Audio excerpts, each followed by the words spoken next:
the San Francisco Municipal Transportation Agency Board of Directors and Parking Authority Commission back to order. Secretary Silva, can you please call the roll? Yes, Director Heminger. Here. Heminger present. Director Hinsey. Here. Hinsey present. Director Lai. Present. Lai present. Director Yakutiel. Present. Here. Yakutiel, thank you. Present. Vice Chair Eakin. Here. Eakin present. Chair Borden. Present. Borden present. As a reminder to the members of the public, yesterday we did update the phone number and access code for this meeting. The number is 888-808-6929. Access code is 9961164. For members of the public who did call in using the 415 number that was previously posted and in the mail agenda, we would ask that you call back into that 888 number if you are able. However, if you do stay on the line, we will be managing both phone lines for the duration of this meeting. Directors, we left off on item number 7, small group presentations and discussion of services and programs where the agency may focus resources. Great, so I'll turn it over to Director Tudlin to lead us through this exercise. Excellent. Good morning, directors, and welcome to day 2 of our budget workshop. So yesterday, you attended a whole series of sessions with our staff to talk about a variety of potential focus areas with the subject matter experts in each of those areas. And I know that all of you were not able to attend all of the sessions, but we did send out materials in advance. So thank you for taking the time to read all that background material, which is also posted on our website. Today, we want to come together as a body to hear from you about what are your key takeaways from yesterday's sessions. We also want to hear from you about your recommendations about what are the areas where we should focus first on and what may be second-tier priorities. And this is not to say that we're going to pick winners and losers here. Staff are recommending that we do all of these things, but we also have limited resources. And so we want to hear from you about how we should allocate those resources according to which priorities. So your feedback today, as well as over the course of the next several months during various budget hearings, are going to help us to finalize our 2-year budget that we will be bringing for your approval in April of this year. Now, before we delve into discussion, I just want to acknowledge that in order to advance many of these initiatives and efforts, we're going to need to hire more employees. In fact, that's probably our greatest need right now as an agency. As you've been hearing, we're down about 20% in many key areas in terms of understaffing. And our highest priority right now in order to address the needs of the agency is staffing up generally. To take on anything new, we're going to need additional staffing on top of that. And frankly, the world has changed pretty significantly over the last 2 years. The expectations on our staff have grown. For example, there's the expectation that more of our work is done in language to make sure that we can reach out authentically to people who are least likely to be engaged in our practices and who have the greatest mobility needs. You also heard late last year that we had managed to double our production of quick build projects, and you asked us to do a doubling again on top of what we accomplished last year. We're also facing, like all industries, increasingly high demands for better customer service, and in order to fulfill those needs, we're going to need customer service staff. So one of the areas that is a default in all of this work is making sure that our human resources division has the people that they need in order to allow us to staff up and train up so that our staff can deliver on your demands. And so we're working already on a robust hiring and retention structure that meets the needs of our agency. As our Chief People Officer, Kimberly Ackerman, discussed with you at our last board meeting, we are making substantial changes to reinvent our approach to human resources to make sure that we are correctly staffed and that we get more efficient. So for me, aside from securing the agency's long-term financial health, making sure that we have enough employees to do the work and that they're adequately trained is going to be a major focus of my attention. Now, With all of that, I'm going to pass things back to Chair Borden to lead a round robin. And what we're asking from each of you is really just two questions. One, what are your 3 or 4 takeaways from yesterday's sessions? What are just the, your high-level observations or key recommendations from everything that you heard? And secondly, what are your preferences for which areas we should focus on first? So after hearing from all of you, we'll stop and take public comment. So with that, I turn things back over to Chair Borden. Great, Jeff. Thanks for that. I guess, just to clarify, do you mean people should give reflection to even though if they weren't in a session across all of the topics, or do you mean specific to the topics that they actually went, did a deeper dive on?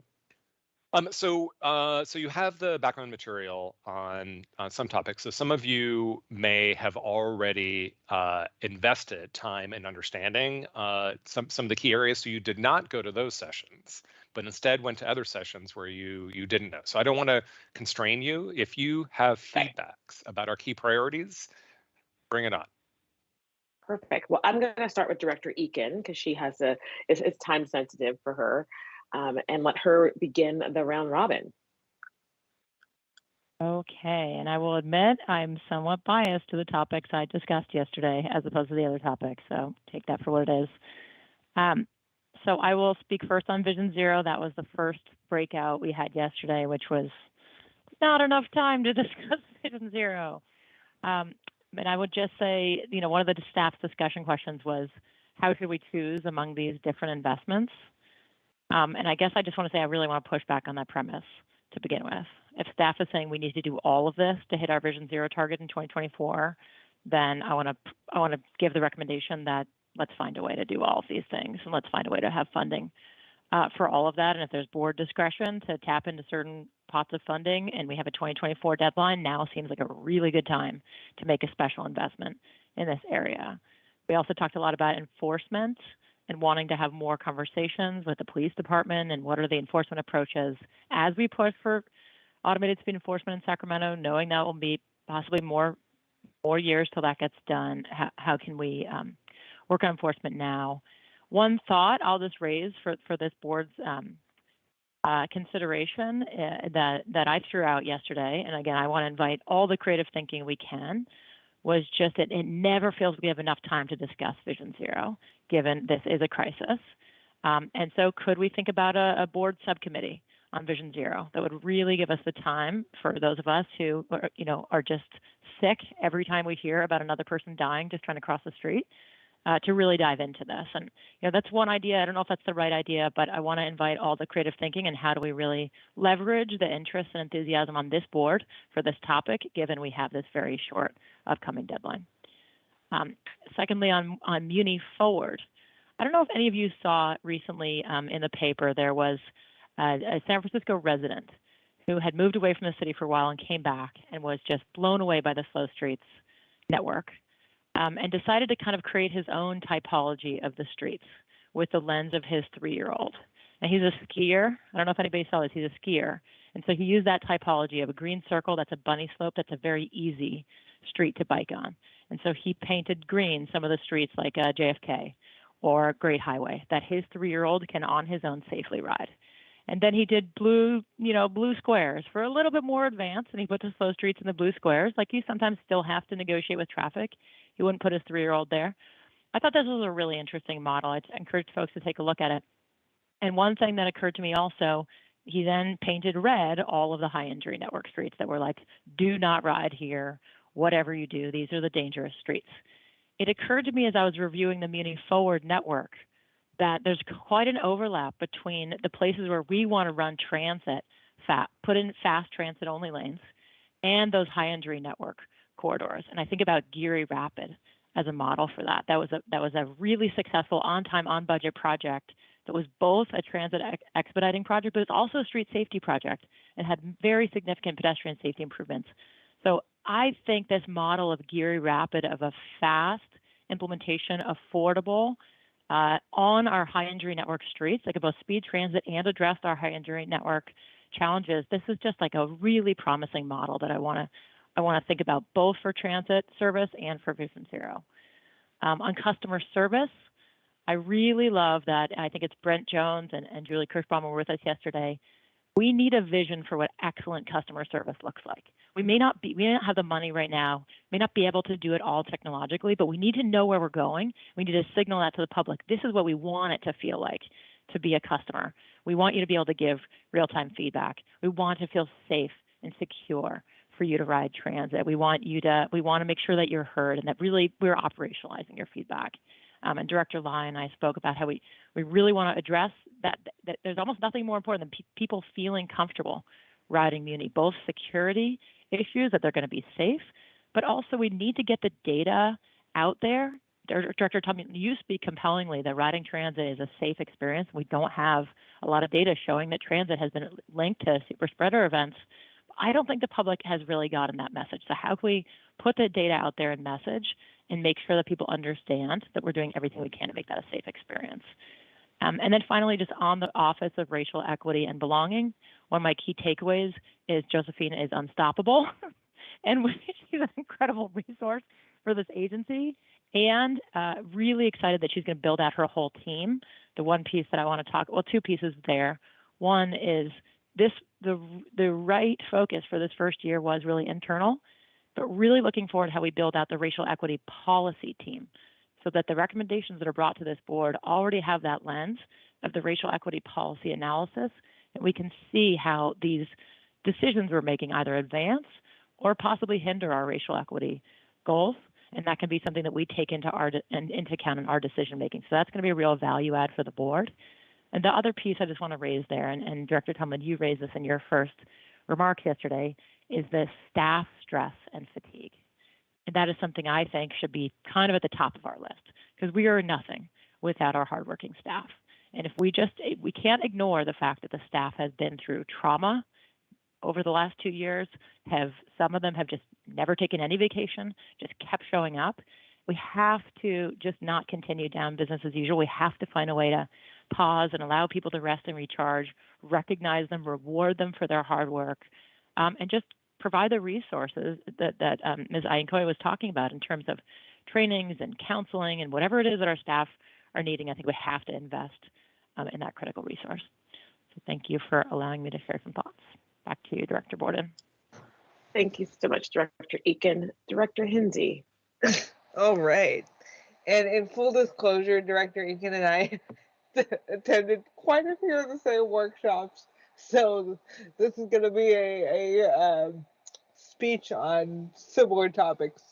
And again, similar, like Director Eakin, I have a bias towards the topics I attended yesterday, but I will try to interconnect a few of them. So on Vision Zero, I affiliate myself entirely with the comments of Director Eakin. I know that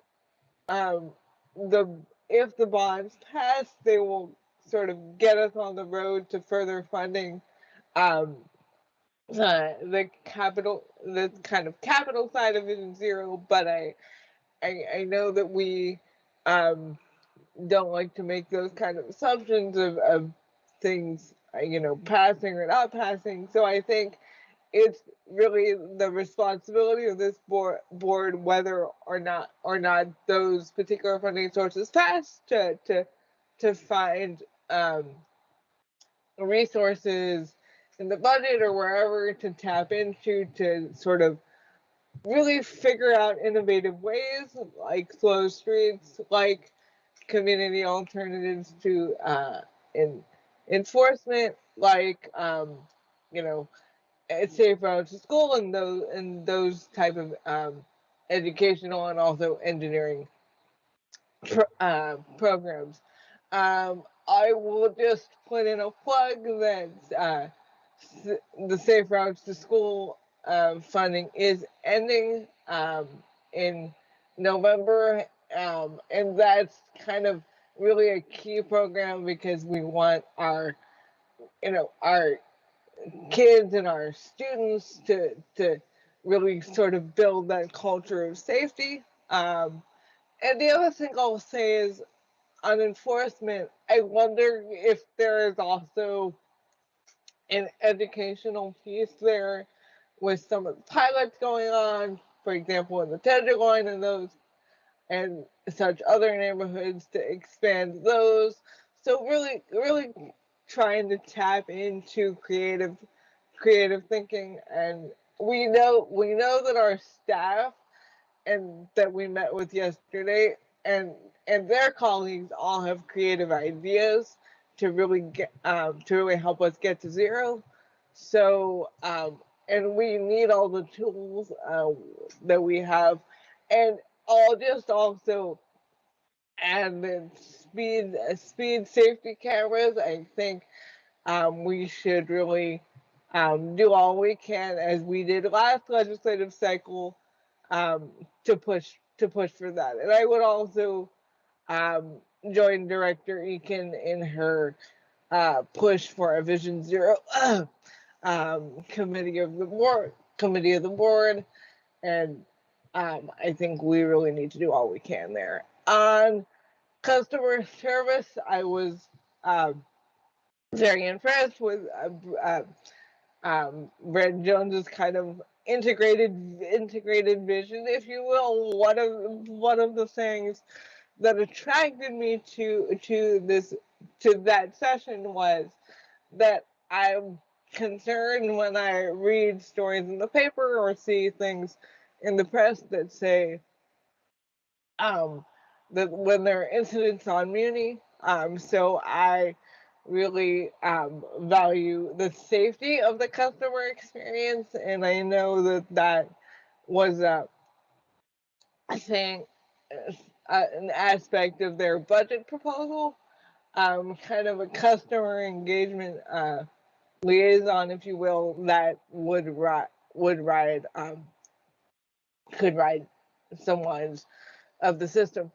I also, and Director Ucutiel touched on this in my workshop, is this um, program that Brent is thinking of. Really, it's going to take 1 to 2 years to realize the entire benefits of. We already have components of it, but I think now is the time to sort of win back our customers and thinking of innovative ways to kind of leverage our marketing um, um, prowess in our communications team. I know we use Twitter, but maybe expanding those communications and also being sensitive to those that don't have a connection to the internet or digital um, functions. On Muni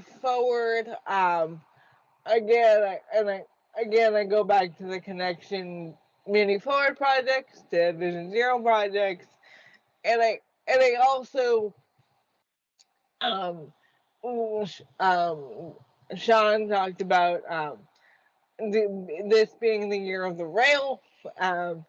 I did not attend the subway renewal. But one of the concerns I have with this being the year of the rail is to make sure that the surface rail is that the underground rail work um, seem, as seamlessly as possible. We tried creative things with that during the pandemic shutdown, and we've improved that. But I wonder if we can do more there now, because I know subway renewal is a long sort of process. On shared spaces, I think the communication with the shared spaces that currently, I'll call it, are in conflict with the roadway in some way, either from a Vision Zero perspective or are in the middle of near a transit stop and might have to come down and move because of that. I think clear communication with small businesses is essential, so they know where and how to get navigate all that, particularly for those small businesses that might encounter problems with multiple departments. And then lastly, on capital projects, and I give a special thank you to that staff because they had to give that session 3 times and I was their last one. Really, I think it's about having to the best extent that we can, choose the model of how we're going to be engaging in project delivery, whether that be design, bid, build, or some other model of the capital project delivery up front, or as soon in the process as possible, so we can really have that communication and make sure that everything, there is going to be hiccups in all capital projects, but make sure everything is as seamless as possible. And also, I know that we are working on communication with other departments, so really making sure that is integrated and to the extent that is possible, increase our work with in collaboration with other departments. Madam Chair, I think that is it for me for now. I appreciate my colleagues for giving me the opportunity to share. And Great. thank you both for Thank you. your clarity. I think this is super helpful framing for staff. Great. Who would like to go next? And I'll jump at the same time. Why don't I call on Director Ikudio first? Because I think Director Lai and Director Heminger will probably have longer. Thank you, Chair Borden. I have to admit, my round robin, like Vice Chair Eakin, it was, I would say, both illuminating and frustrating because each one of the topics probably needed a lot more time. Unsurprisingly, I participated in the employee survey, customer service, capital projects, shared spaces, and Muni Forward sessions as an employer and someone with customers. Those were all very interesting to me. I thought a lot about it, and my general sense of things is that we're coming off of 2 major capital projects. We need to deliver those projects with an A+ rating to the public, and we need to win our customers back. If we don't do those things, I think everything else that we care about will be a lot harder in the coming years. We need to get our house in order. Our morale is too low.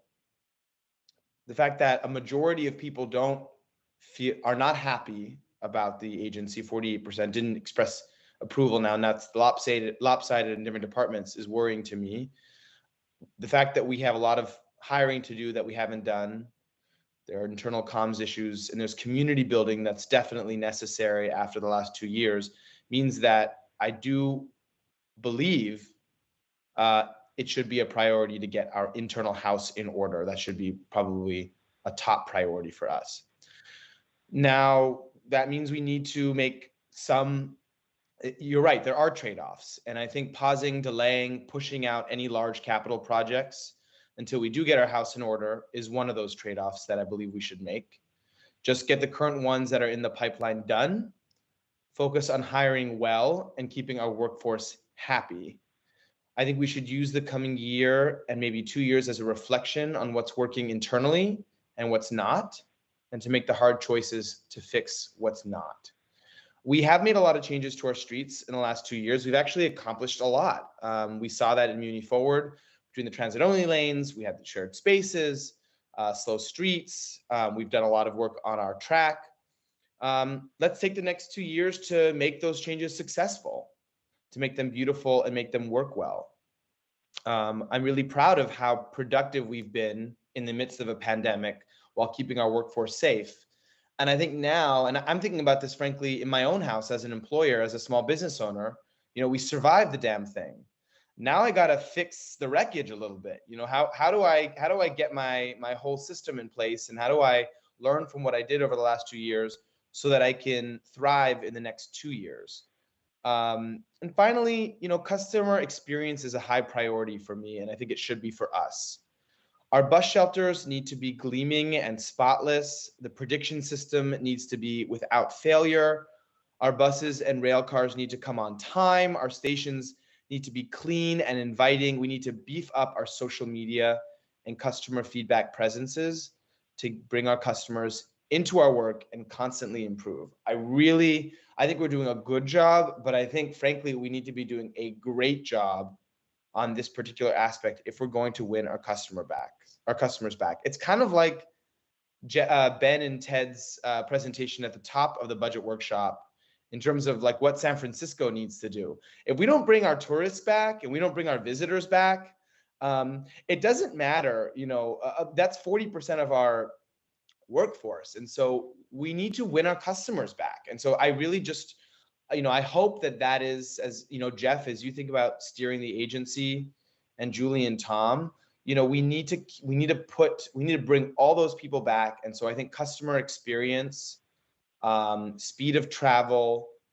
imagining someone who used to take Muni, hasn't taken it for 2 years, and now is wondering, should I get back on the bus? Should I get back on a rail car? We need to make sure that first experience is, you know, is a winnable experience for them. And so that was my takeaway from yesterday's round robin.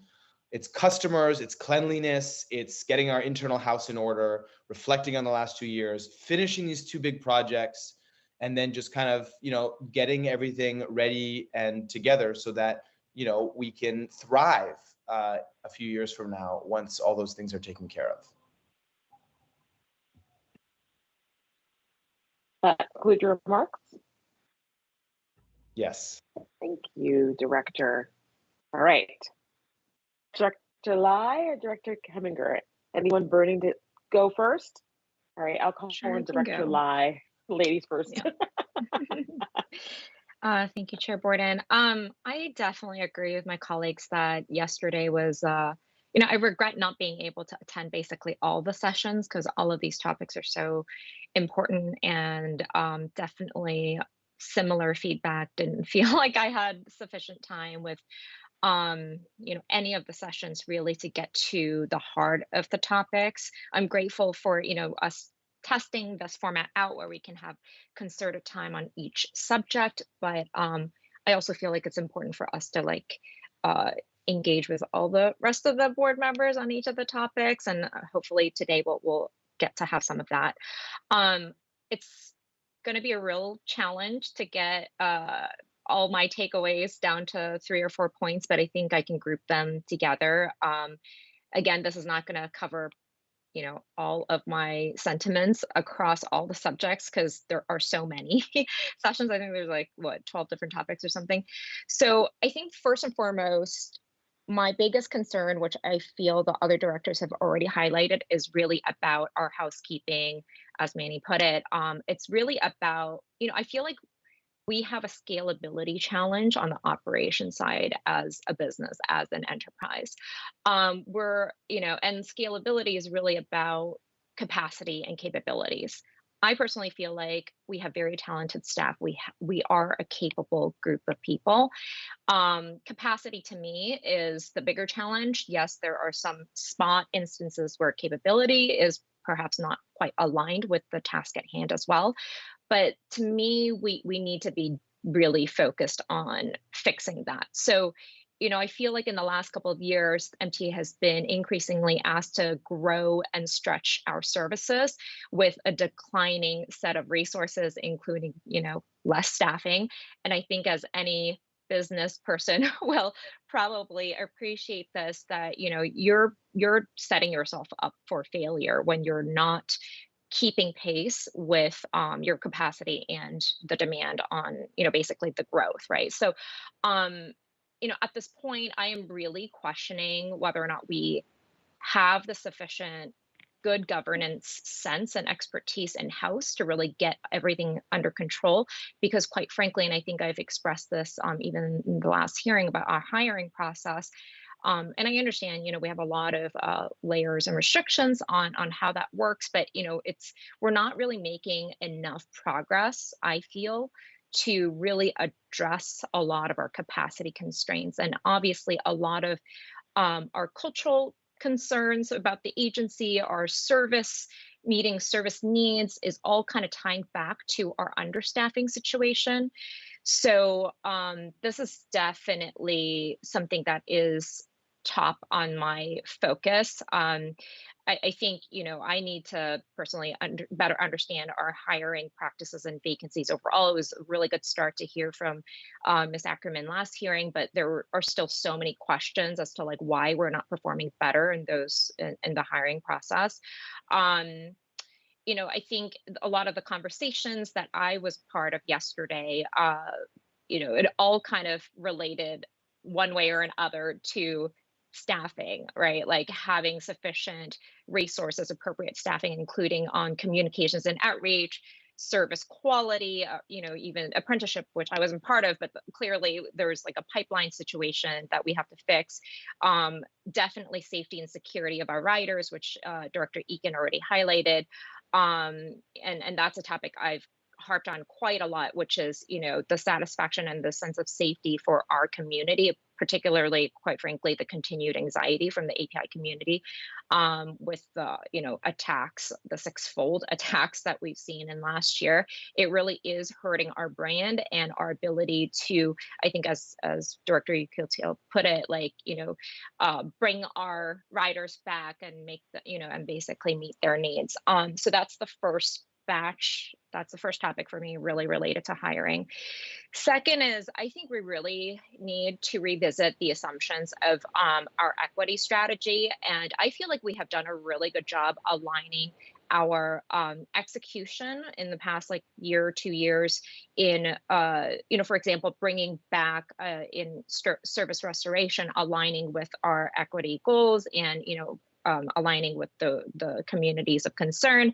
My base concern with staff is that, our equity strategy, as I understood it, is based on the 2010 census data, which obviously a lot has changed for the city since then. I think it's time that we just take stock and make sure that our assumptions are still correct because, quite frankly, the agency's work often, we harp back to that set of data, right? Like to that equity strategy. So, we need to make sure that the baseline benchmarking is correct. Otherwise, all of our other, work that we're trying to align with the base data could be, potentially offset with the community. So that's more of like a sanity check that I feel like we need to do. And from my understanding from yesterday's session is that this is perhaps a good time to do it. Third bucket is, really about communications and outreach structuring. And I've shared this, very clearly, I think, in yesterday's session, and Director Tumlin and I have had conversations about this as well. I do think that the communication piece is one of the agency's Achilles heels. Like we have not really been super effective at it. I feel that we can do a lot better. As evidenced by the fact that I often hear a lot of very positive feedback from the community about direct communication at the staff level, where I feel like we often somehow, fall off of that positive path is somehow after the initial engagement, things just don't seem to either flow to the decision making. Part of my observation has been that I think there's just a lot of points of contact at the ground level, which is great. But in some more complex conversations or neighborhoods such as, Tenderloin, Chinatown, Mission, I really feel like the agency could benefit from a more single point of contact approach where there is a point person who is well versed in all of the local dynamics, the neighborhood based concerns, and that it would be easier for the public to also navigate, because our organization is so we have so many teams, we're spread so horizontal. It's really, really challenging for the public to navigate, and I don't think that that's good customer service. So I really hope that we can maybe go back to a format of maybe a hybrid, like, sure, yes, we still need project based communication folks, like communication strategy, but I'm also hoping that we could go towards an approach where we do have a very clear line of communication with the community, starting with a single point of contact, not just proficient with communication, but also on the technical issues.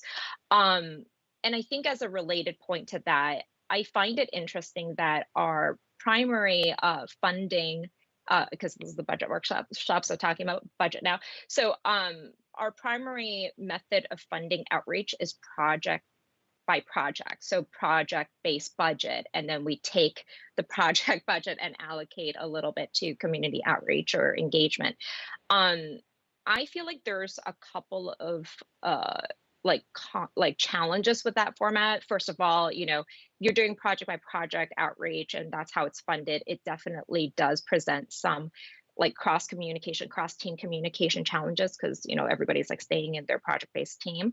But quite frankly, we have a lot of agency wide base level outreach communication needs that shouldn't be just leaning on project by project communication. I really feel like in our budget, we really need to look at investing more, or maybe it's like shifting the balance of how we fund community outreach, maybe a higher proportion on sort of like baseline agency-wide communication, as opposed to relying primarily on project by project communication. So that's the third thing. Last thing I'll talk about is that I think in the context of our 2-year budget, again, this is like, we heard from Ben and Ted yesterday that we're really still in a very transitional period. There's really no way to predict what's going to happen in the next 2 years. I mean, I asked them to look into their crystal ball, but like we all know that that's not we can't really rely on all of that. So, and 2 years is really not a long period of time. I would encourage us to be very careful about not taking more in-house tasks on that we are not the experts in, and stick with our core jobs. And I feel like that there's like some similar sentiments as what Director Yukutiel and Director Hensi mentioned. I think unless if we're clearly going to have more like cost effectiveness by in-housing some of these functions, we should probably just not do that. I think in a lot of other organizations where they have basically pain points in capacity, right? And they have interim needs, they would resort to kind of contracted work until their overall budget stabilizes and they have built enough revenue on a consistent basis where they can actually in-house some of these functions. I think that's pretty normal from my experience anyway.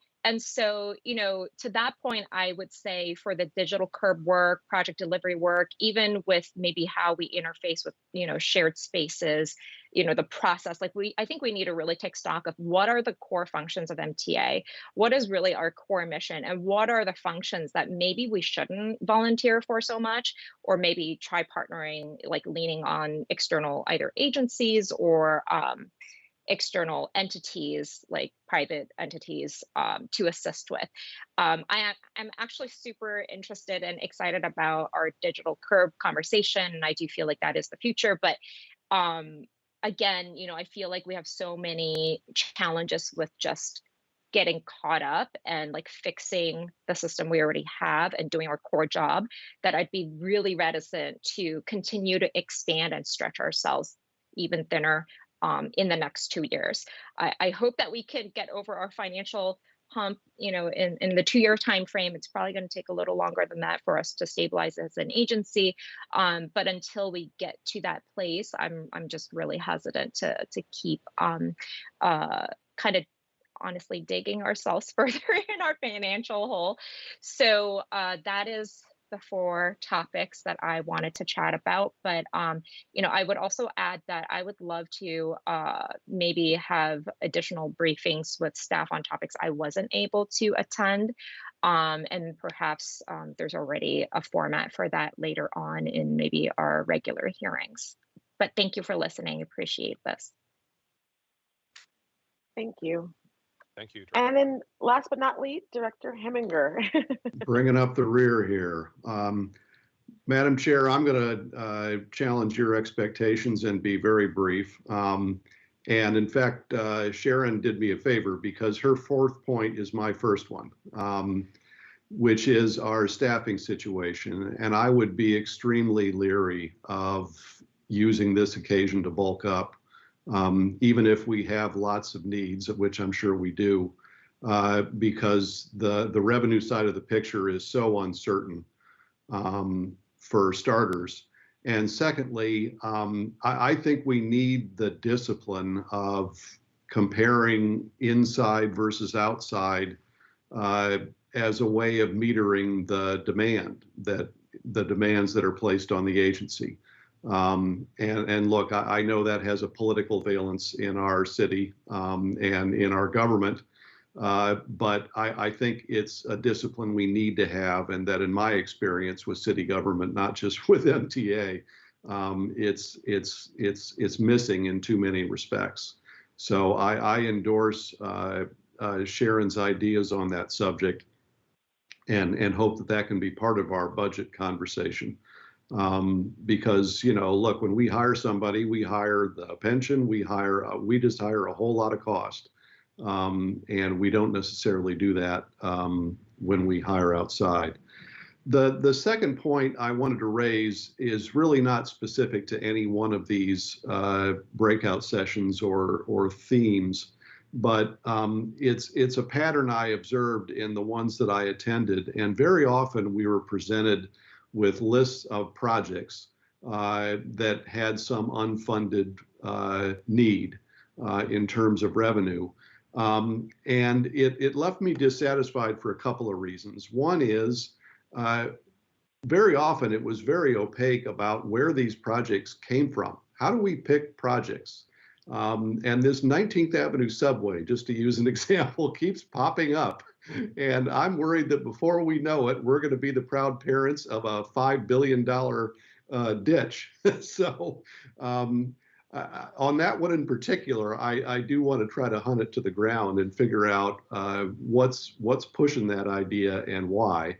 I know my old friend Senator Wiener has some fond feelings for it, but it'd be good to know what it is. But more broadly speaking, I think what I saw was a list of projects and their costs, but really nothing about their benefits.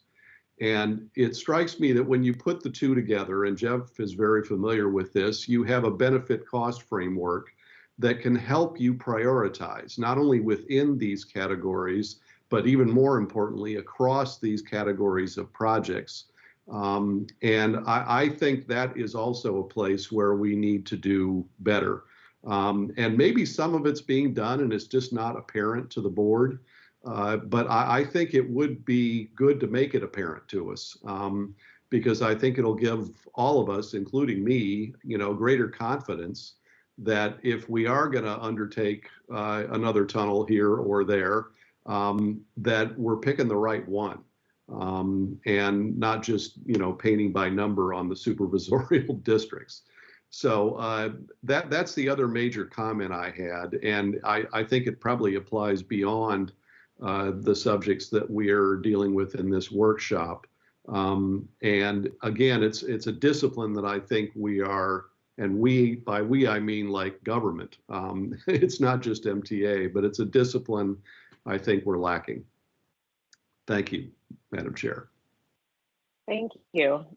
The one thing about being the chair and going last is that pretty much everyone has said that which needs to be said.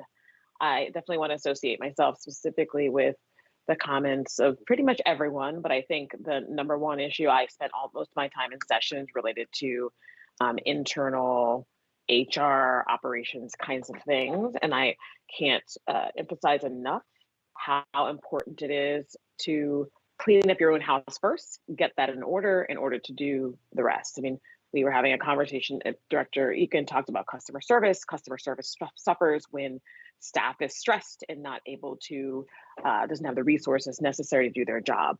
I think it's also critical to look at, and I know this issue about external versus internal hires or support for things that we do.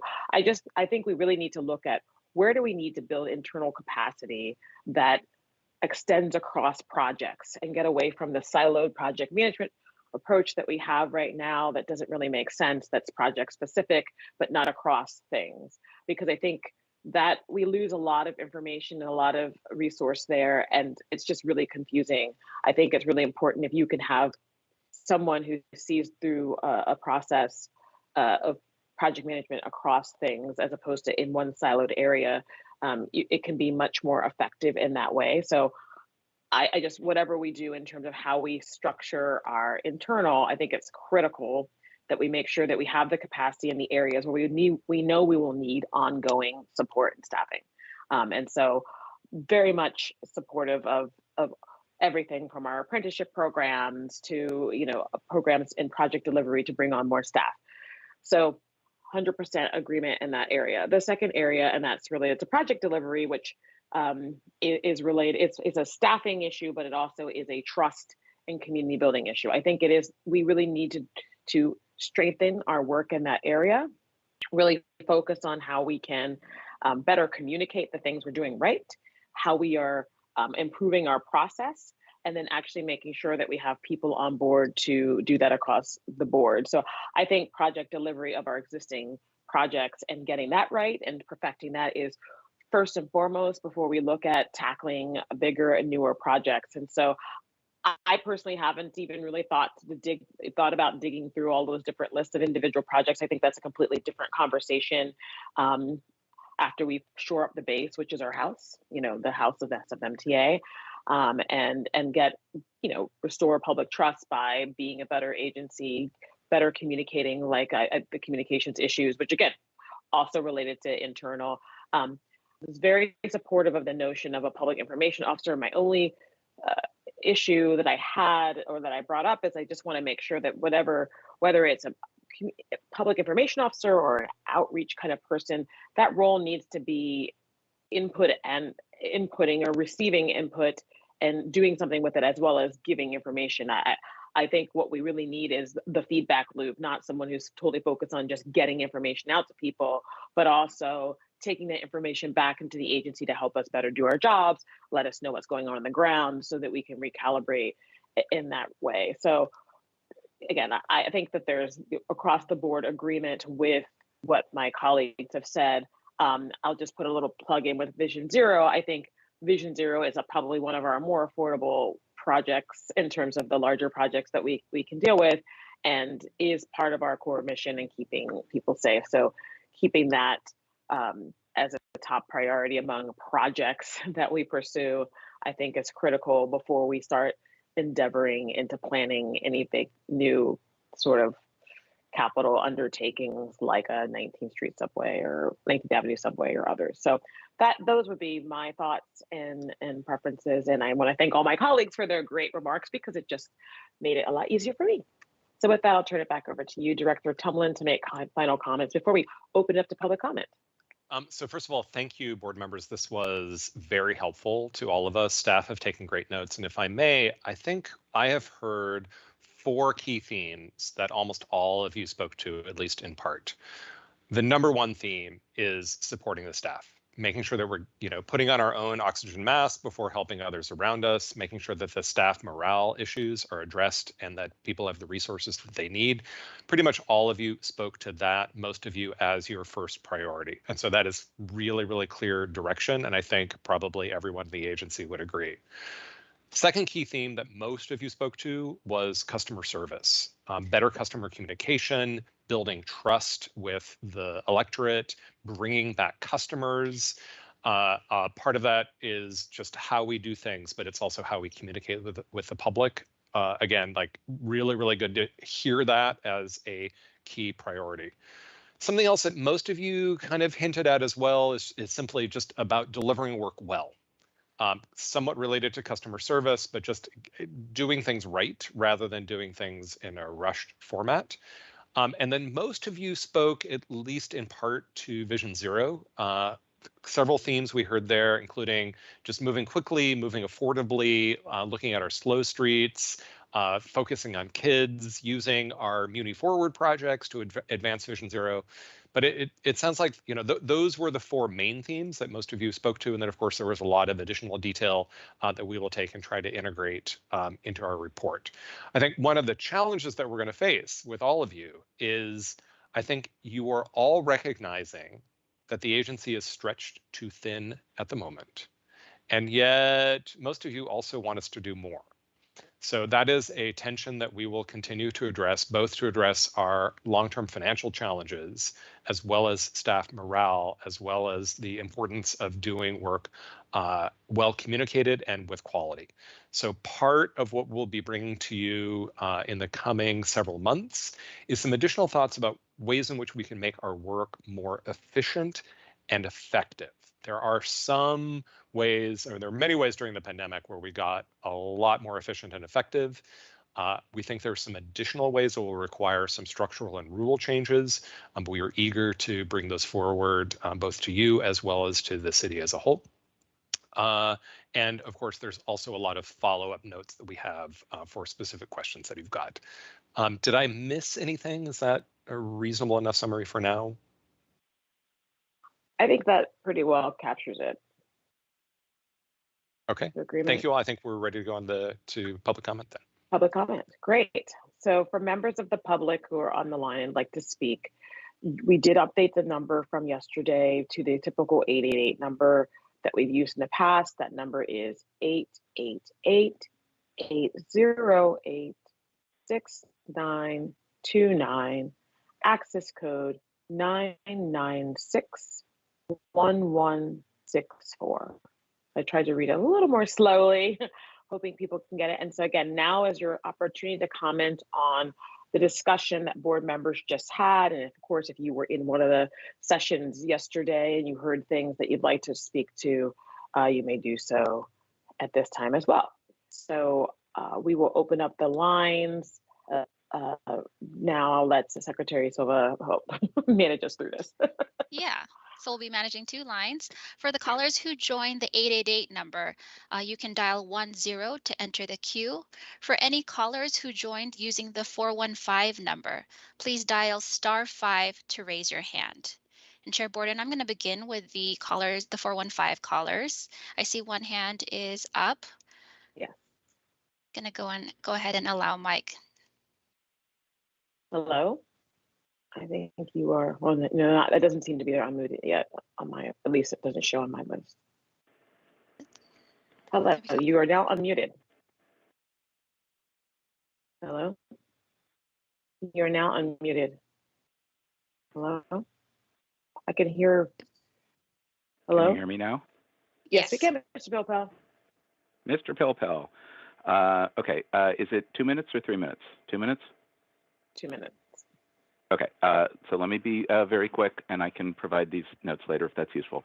So today's session is not on the MTA calendar webpage, as I feared last week. Can that be fixed ASAP? Because it was dated yesterday, so it disappeared. Okay, yesterday was like transportation speed dating. I particularly liked Brent Jones and Deanna DeSatis, for what it's worth. Will notes or summaries of board member comments from each session be available and posted? I think it's difficult to add costs or programs right now, as you've just discussed, given capacity, contracting, funding uncertainties, staffing, and supply chain problems. I would instead not increase the total MTA budget, but make trade-offs within. So if you want to do more of something, then you need to make a specific decision to do less of something else. I am also interested in some organizational restructuring. So could someone please collect all of the complete organization charts for MTA and arrange to get them to me? This is a public records request, and I can follow up with Caroline on that. Next, when does the fiscal cliff actually hit? I assume that we're going to talk about that in the next item. Is it sometime in 2023 or 2024, given current trends and projections. I have other thoughts on transit quantity and quality, capital project delivery, capital project delivery, public outreach, and other topics. If the board and staff will commit to read written comments, then I will spend time preparing some, but I want to know that somebody's actually going to pay attention. It's not just a wasted exercise. Please explain further public outreach planned and post the presentations for items 9 and 10, including the city attorney training materials for today. And finally, I particularly liked the comments I just heard from directors Lai and Heminger. I thought those were pretty right on, and my answer to that is yes. Thank you. Your time is up. Thanks. Yes, so we do read your information, read your comments. So if you want to put your comments to paper, Mr. Popel, that would be great.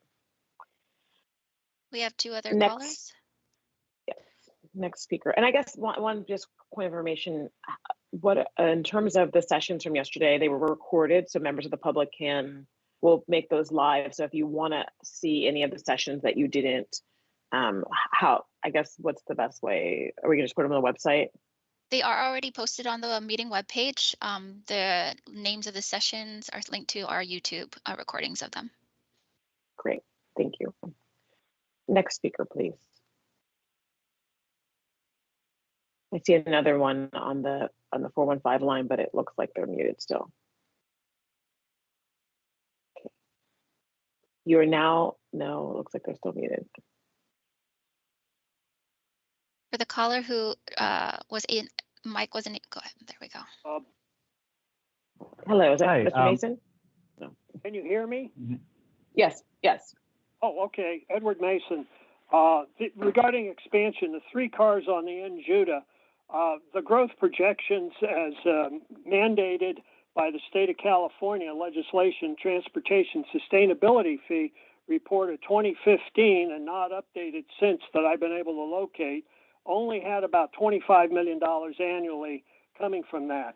My bottom takeaway is growth is not funding growth. Treasure Island is another expensive expansion not fully paid by the developers. A franchise fee on private commuter buses should be charged. Enforcement has stopped, and there is a lack of revenue that is now being derived from that. You charged a $250,000 medallion franchise fee to taxi cabs, but the commuter buses are basically a taxi cab with a one-stop ride to the South Bay.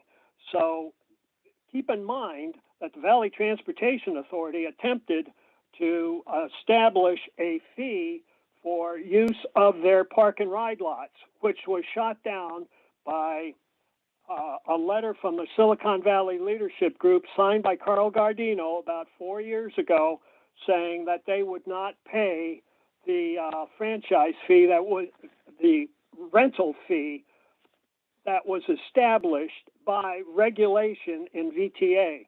So everything that we've done here has been Proposition 218, saying we cannot charge any fees that exceed the cost, but that only pertains, in my review of 218, only to property taxes below the line increases. If you have vector control, it cannot exceed the cost of providing that service.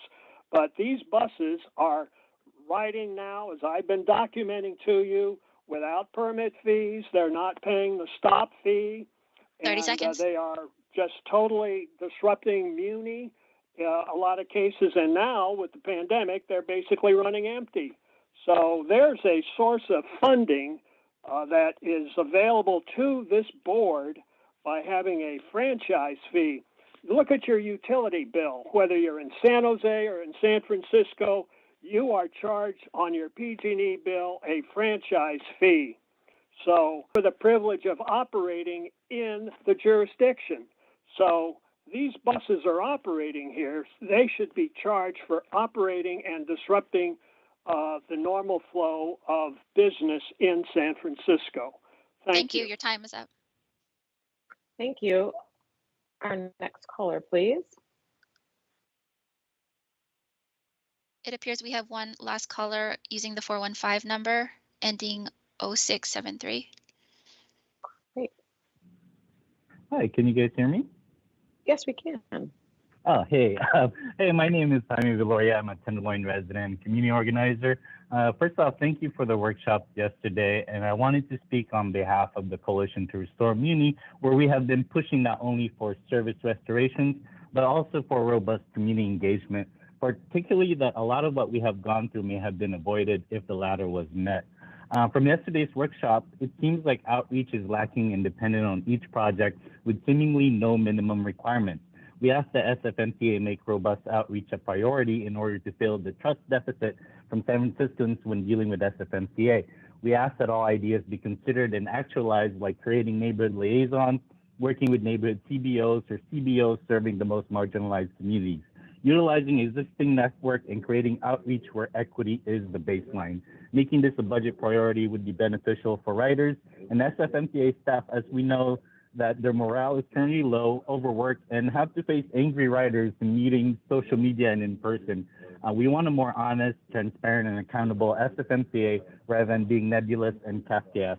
If community engagement and building community relationships becomes an afterthought, the trust deficit will grow bigger, making it much more difficult for staff to do their work and making it difficult for the public to support actions that can enhance our transit-first policy in San Francisco. I appreciate your time and the comments made today by the directors, and we look forward to SFMTA making robust community engagement a budget priority. Thank you. 30. Thank you so much. Are there additional callers on that, on the internal? If not, we'll go to our AT&T phone line. So if you are on the line and you would like to speak, to put yourself in the queue, it's *6, is that right? It is 10. 10, so 10. All right, first caller. You have 13 questions remaining.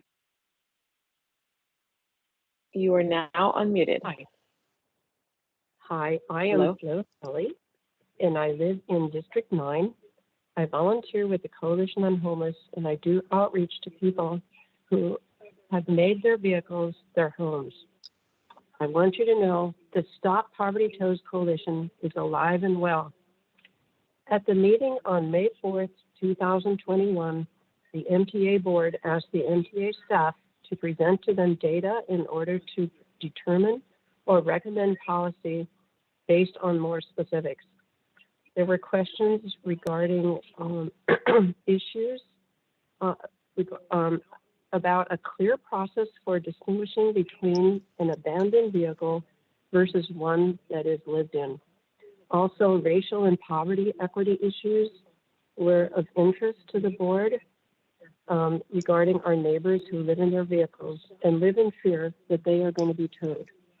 The MTA staff agreed to report back within 3 months to the board on questions that board members raised, and as yet, as far as I know, this has not happened. Also, the board wanted the item of towing homes to be an action item, not just a discussion item, as it was last May 4th. Thank you. Thank you. Next speaker, please. You have 13 questions remaining. You're now unmuted. Good morning. Good morning, Board of Directors and Director Tumlin. This is Eric Roselle, and I've lived in the Tenderloin for 16 years. I'm Pedestrian Safety Manager at the Tenderloin Community Benefit District and co-chair of the Tenderloin Traffic Safety Task Force. The community I represent is grateful that the SFMTA adopted last year's Vision Zero action strategy that outlines all the tools needed to achieve the goals of ending fatal crashes and serious injuries. Now is the time to prioritize all the funding Vision Zero efforts being discussed to end the deaths and serious injuries of our friends and neighbors. As someone who works on the front lines, provided assisted crossings, and has discussed street safety conditions with hundreds of folks when conducting outreach during the Tenderloin Community Alternatives to Police for Traffic Safety campaign, I'm aware how dangerous and life-threatening our high-injury network street conditions are, particularly for the most vulnerable among us. Therefore, among infrastructure design changes, programs like Safe Routes to School and the Campaign for Community-Led Alternatives to Armed Police are greatly needed to provide a safe street environment for travel and build community trust. We have waited long enough for our safety and quality of life to be prioritized. Therefore, rather than discussing what programs should be fully funded, we need to be focused on fully funding all the programs, ensure none of the programs get left behind. 30 especially seconds. when we have new federal funding pledged and 2 local funding sources going to the ballot this year. We should not have to wait for our lives and safety to be prioritized. This is the time for SFMTA to invest, ensure our streets are safe for all now. Thank you for your time and hard work. Thank you. Next speaker, please. Questions remaining. You are now unmuted. Thank you. This is Zach Dice-Gross with San Francisco Transit Riders. Regarding service equity, we think this should be a top priority for the agency and requires filling the $50 million structural budget deficit. More on this in item 8. We want to echo Director Lai's calls to reevaluate Muni service equity strategy to make sure it's serving our most vulnerable riders and communities. In that vein, we're actually concerned with the current iteration of the 5-minute network in that it only provides an excellent transit experience for those who live along those lines. That's why San Francisco Transit Riders 30 by 30 plan recommends a grid network of rapid lines that provide better coverage and good headways throughout the city. Regarding customer experience, we support the calls for 1% of SFMDA's budget to go to customer experience. A cohesive, consistent, and quality set of information to all riders is critical to getting people back on transit. I want to echo Jaime and others' thoughts regarding outreach and engagement. Breaking down silos and shifting project-based staff towards staff who are based in a specific community is an advisable pathway forward. Strong support. We also want to echo strong support for Director Borden's comments that we need to make sure that we have a good feedback loop between riders, community, and SFMTA. Restoring the district liaison model could be a good pathway forward here. Finally, regarding Muni Forward, we have concerns as why the T3rd was taken off the list of Muni Forward 2.0 projects, especially given the desire to prioritize surface rail. Thank you. We also want to express support for Muni Forward improvements that support 29R, a longstanding priority for SFTR and our riders, especially students across the city. Just want to give a thank you to SFMTA board and staff for the tremendous work to put this workshop together and for your thoughtful consideration of how to improve transit and transportation access for all across the city. Thank you. Thank you. Our next speaker, please. You have 11 questions remaining. You are now unmuted. This is Herbert Weiner. For one thing, I'm having difficulty getting the closed captions. Now, these are my concerns. There have been no additions or expansions to the fleet of Muni vehicles. This is necessary to meet the growing population and need of the city. And the routes to the neighborhoods are being either altered or deleted, and the neighborhoods are being underserved. Furthermore, there's been an attack on seniors and the disabled because they have to walk up to a quarter mile to the bus. And this has been euphemistically referred to as challenges. This is actually an attack on the seniors and the disabled. Now, trade-offs should not mean sacrificing people and throwing them under the bus, which trade-offs essentially do. Now, we should restore the pre-pandemic services at the least. We should have the full restoration of those pre-pandemic service routes. And in closing, I wish to say to the board and the MTA management, you should be public servants and not public enemies. Thank you. Thank you, Mr. Weiner. Next speaker, please. You have 10 questions remaining. You are now unmuted. Hello, my name is Sarah Greenwald. I'm a longtime Muni user. First of all, I wanted to thank you all for listening to us. And second, the most important thing, I think, is that fare rises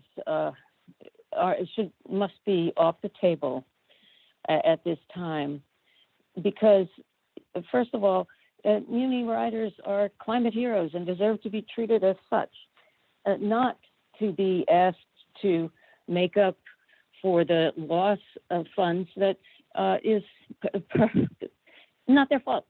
Many are essential riders. They have to use muni to get to essential work. In addition, the fare increase would only bring in $10 million in the fiscal 23, and SFMTA's budget is more like $1 billion, more than $1 billion. So you can see that the contribution is really relatively small.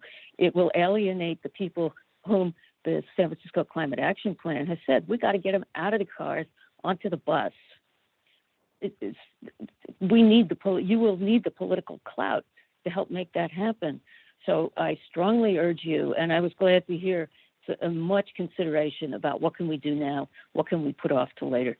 But you're going to have to look for more funds. I think that is a key priority because the fare rise is not the way to go. Thank you. Thank you. You Next have speaker, 9 please. questions remaining.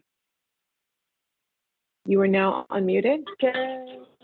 Good morning, Board of Directors. This is Clara Mobley, Downtown Community Organizer for the San Francisco Bicycle Coalition, calling to say y'all need to fully fund the Vision Zero action strategy that was adopted last fall. When we adopted Vision Zero in 2014, I was fresh out of high school and started my first full-time job as a pedestrian safety coordinator in SOMA.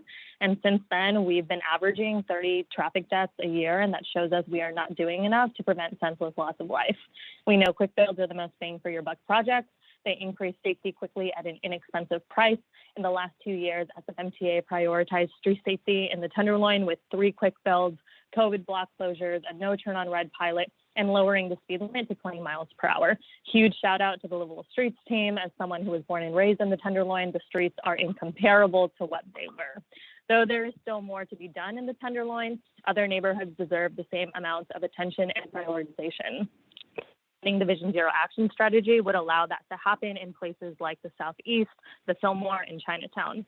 Another really important component to Vision Zero initiatives being successful is compliance and shifting away from reliance on police to enforce traffic laws. It was great hearing directors touch on this and the work we've been doing with Tenderloin Community Benefit District. Like most nonprofits, this work is incredibly important, extremely under-resourced, and in dire need of funding. With new funding sources coming in, we should be talking about how to double down on strategy rather than picking and choosing what programs get fully funded, because human life is non-expendable. Thank you. 30 seconds. Thank you. Next speaker, please. You have 8 questions remaining. You are now unmuted. Good morning. This is Peter Strauss on the board of San Francisco Transit Riders. First of all, I want to acknowledge the excellent work that staff and the agency continues to do. That said, I agree with a lot of the comments that board members have made, but I do want to focus on one of the items that Zach mentioned, and that concerns the T-third. When I look at the map that's on the in the Vision, the Muni Forward 2.0 document, the T-third, 3rd Street is glaring in its absence. Essentially, what the message that this map conveys, it says that essentially the staff has given up on 3rd Street, and that is completely unacceptable. I apologize if I get a little emotional about this one, but this is something that I feel about very strongly. The T-third has now been in operation for 15 years, and frankly, it's been a mess for 15 years, and it needs to be fixed. If this is the year of the rails, we certainly cannot omit the T-third from that, particularly if we're looking ahead to the Central Subway opening. We can't have a well-functioning subway connected to an extremely poorly functioning surface route. It may be difficult to fix the T-third. I acknowledge that maybe we've gone through all of the easy things and haven't come up with an answer, but that doesn't mean that it can't be fixed and doesn't need to be fixed.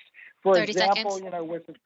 It was the transit riders that pushed staff on the 4th Street Bridge project, which was an unconventional approach, but something that can be done.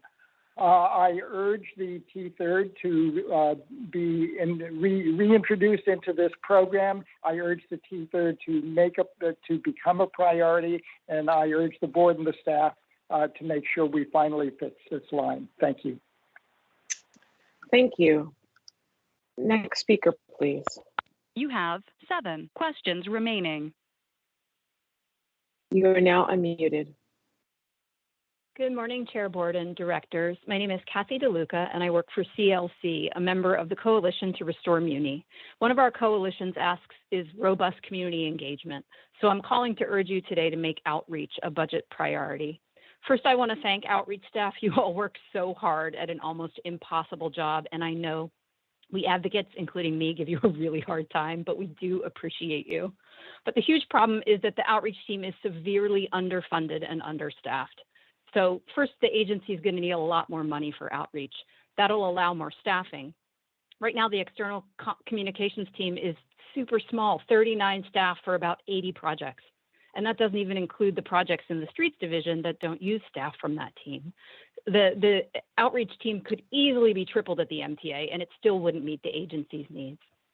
Second, for the organization to do truly equitable outreach, it's going to take more ways of engaging with folks who aren't online, who are monolingual speakers, who don't read maps, who are blind and deaf, who mostly use text. And then finally, for the MTA to do truly equitable outreach, it's going to take more time. Culturally competent engagement takes time. Many transit-dependent riders can't even be reached within a month, but sometimes that's the entire outreach time frame for a project. And an agency that's committed to engaging with the community has to allow itself the time it takes to reach the community. We know this is a huge challenge, but making outreach a budget priority is a vital first step. Thank you. 30 seconds. Thank you. You have 6 questions remaining. You are now unmuted. Good morning, Chair Borden, SFMTA directors, and Director Tumlin. My name is Jody Medeiros, and I'm the Walk San Francisco's Executive Director and the lead organization for the Vision Zero Coalition.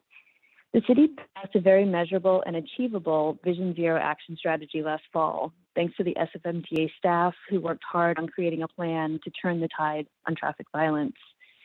Now is the time to match that commitment with the funding and prioritization it deserves.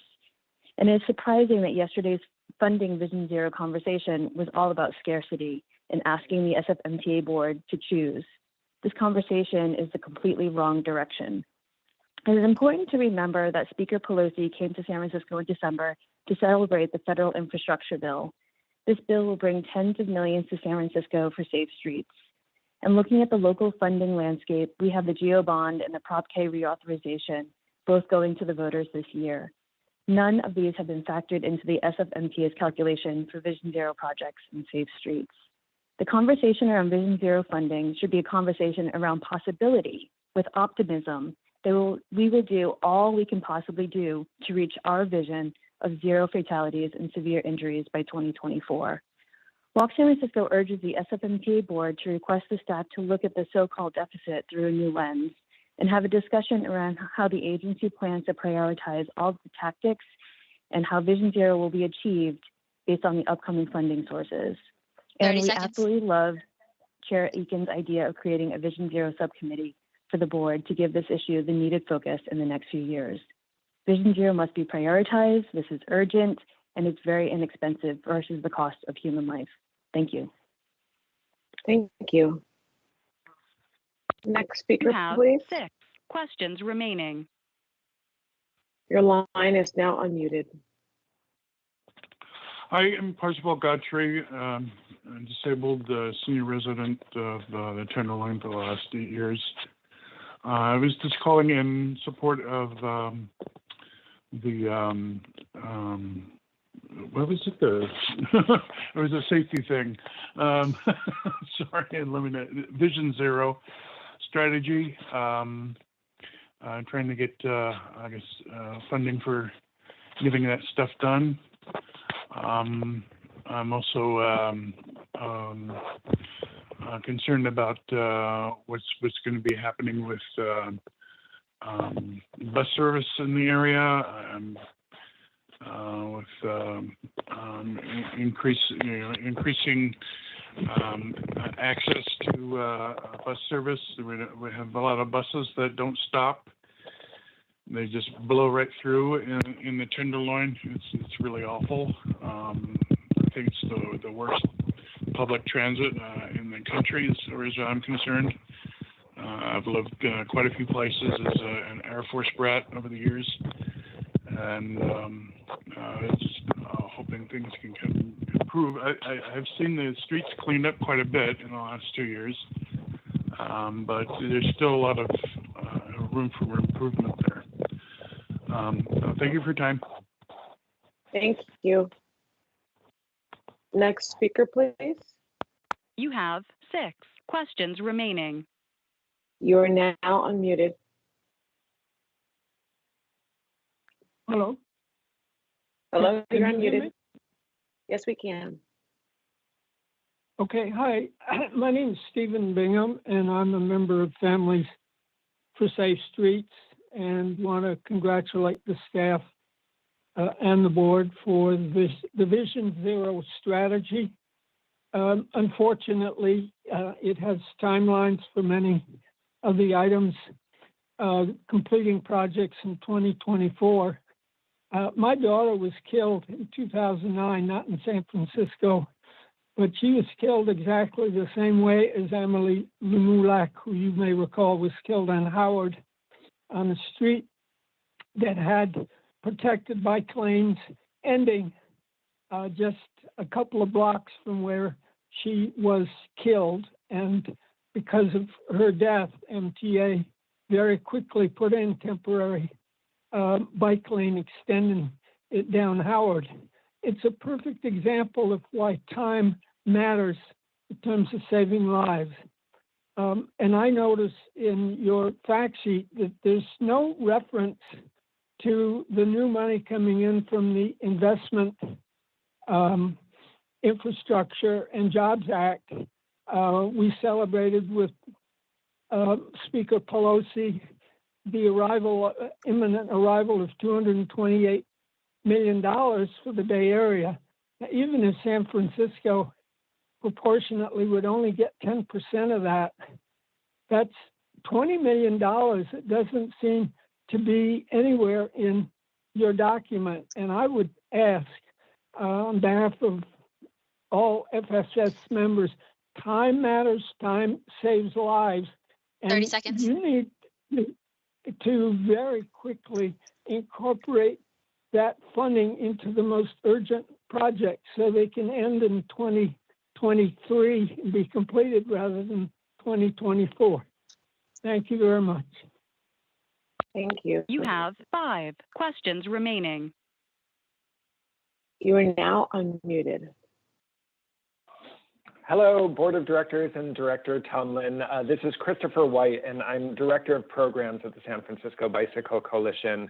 I'm calling supporting full funding for the Vision Zero strategy, and I'd like to draw particular attention to the school safety program. As we all know, the past 2 years have been so hard on the city's students, families, and school staff. Now that schools are back open, many parents have reverted to driving, and schools are still facing extremely challenging and dangerous situations during pickup and drop-off. The streets around the schools remain far too dangerous, as the recent tragedy at Sherman Elementary School painfully showed. Addressing these issues and keeping the city's children safe requires both engineering solutions and education and outreach, such as Safe Routes to School. We should all be extremely concerned that these priorities are currently unfunded beyond this school year. We ask you to please work to ensure that these programs receive full funding to keep school communities safe. Thank you for everything that you do, and thank you to the hardworking staff of the SFMTA. Thank you. Next speaker, please. You have 4 questions remaining. You are now unmuted. Good morning, Chair Borden, SFMT directors, and Director Tumlin. My name is Malcolm Jaramillo, and I'm a community organizer for the San Francisco Bicycle Coalition, born and raised in District 9. Last fall, SFMTA adopted a robust Vision Zero action strategy that detailed all the tools that we needed to achieve its goal of zero traffic fatalities by 2024, and now is the time to prioritize the funding. As someone whose family has been affected by traffic violence, committing to funding demonstrates your dedication to my loved one's safety and to the safety of all of the city's residents. This is one of the many crucial decisions that will ensure that San Francisco stays on track and invests in its citizens. The Bicycle Coalition supports these efforts because a holistic approach to traffic safety is pivotal to our mission. A transit-first city, a pedestrian-focused city, is also a biking-friendly city. So with federal and local funding in sight, it is time for SFMTA to be taking this holistic approach and doubling down on street safety. We should not be having a discussion around what programs to fully fund and what gets left behind, but consider all the possibility that still lies ahead. Thank you so much. Thank you. Next speaker, please. You have 4 questions remaining. You are now unmuted. Hello, my name is Yes. Richard Rothman, and I live in the outer Richmond district. And it seems the engineering department forgets about the outer Richmond. There's been 3 fatal pedestrian accidents in which the pedestrians were killed, and MTA has done absolutely nothing to make these intersections safe. And Jeff Tumlin had the nerve to come and tell Richmond district residents that he did not want to put a stop sign in on 38th and Gary, where a pedestrian was hit by a car crossing Gary Street. If he doesn't want to put a stop sign, put something else to slow the traffic down. Nothing has been done. Fulton Street's the International Speedway. Nothing's being done to slow the traffic down on Fulton Street. I put a 311 request in almost 2 years ago about 36 in Lincoln, and nothing's happened. I've called the engineering, to complain about something. Apparently I was out of order, and the hearing officer slammed the phone on my face and yelled at me. I don't know, what kind of department do you run? Maybe the Richmond district residents have to put in our own safety measures. If MTA doesn't want to put them in, maybe we need to put in our own stop signs. And as for the Great Highway, I suggest everybody come out and look at the Chain of Lakes Friday afternoon at 4 o'clock. 30 Chain seconds. of Lakes and JFK. Thank you. Thank you. Next speaker, please. You have 3 questions remaining. You are now unmuted. Hello, my name is Christopher Peterson. I'm a resident of District 7. I am calling to strongly endorse Director Eakin's comments regarding the importance of emphasizing muni improvements that can be done quickly and relatively inexpensively. It's very important to be able to show San Franciscans that there can be really sort of significant improvements in muni service that are apparent to the riders. I do agree that it's important to have effective community engagements prior to implementing projects such as that, but I want to raise a note of caution about sort of having an illusion that that means you do outreach until all community concerns disappear. I think there really needs to be timely engagement that doesn't unnecessarily slow down implementing improvements, especially if those improvements are of the kind that can be fairly easily reversed if they don't turn out to be successful. So I hope that Muni will continue to be willing to be creative in trying out experiments, and if they work, terrific, and people can see the benefits, and if they don't, well, they can be reversed. And hopefully community engagement doesn't become just another tool to 30 slow seconds. down, delay, and kill efforts to improve Muni. Thank you. Thank you. Next speaker, You please. have 2 questions remaining. Your line is now unmuted. Thanks, Chair Borden. This is Luke Bornheimer, one of the leaders of KidSafe SF. First, thank you to staff and the directors for their time and efforts for yesterday's sessions. While the sessions were too short across the board, the information shared within them and the questions asked during them were enlightening and instructive. I echo the comments by Zach and other transit rider members regarding Muni service, and I'm going to focus my brief comments on Vision Zero. Vision Zero needs to be funded in full, and we need to advocate for additional funding from all available sources, including the mayor and board of supervisors. We need to focus Vision Zero resources on design and engineering solutions, which are shown to be the most effective measures to decrease fatalities and serious injuries and improve quality of life for our most vulnerable street users, specifically kids, pedestrians, people with disabilities, and people using bikes. We need to unblock staff and enable them to do the necessary work to make our streets safer and our city more livable for kids and people of all ages and abilities.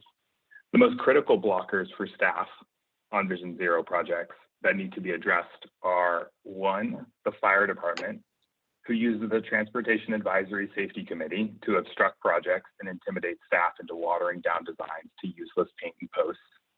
And 2, well-connected and politically savvy people who abuse our public outreach and engagement processes to obstruct anything that they don't like. Please do everything in your power to enable staff to do the necessary work that they can and want to do, and unblock them on these unnecessary obstructions. Finally, I echo Director Aiken's fantastic suggestion that a Vision Zero subcommittee be created to focus on this critical topic. Thank you all again for all of your time and efforts, and I hope you have a great rest of your day. Thank you.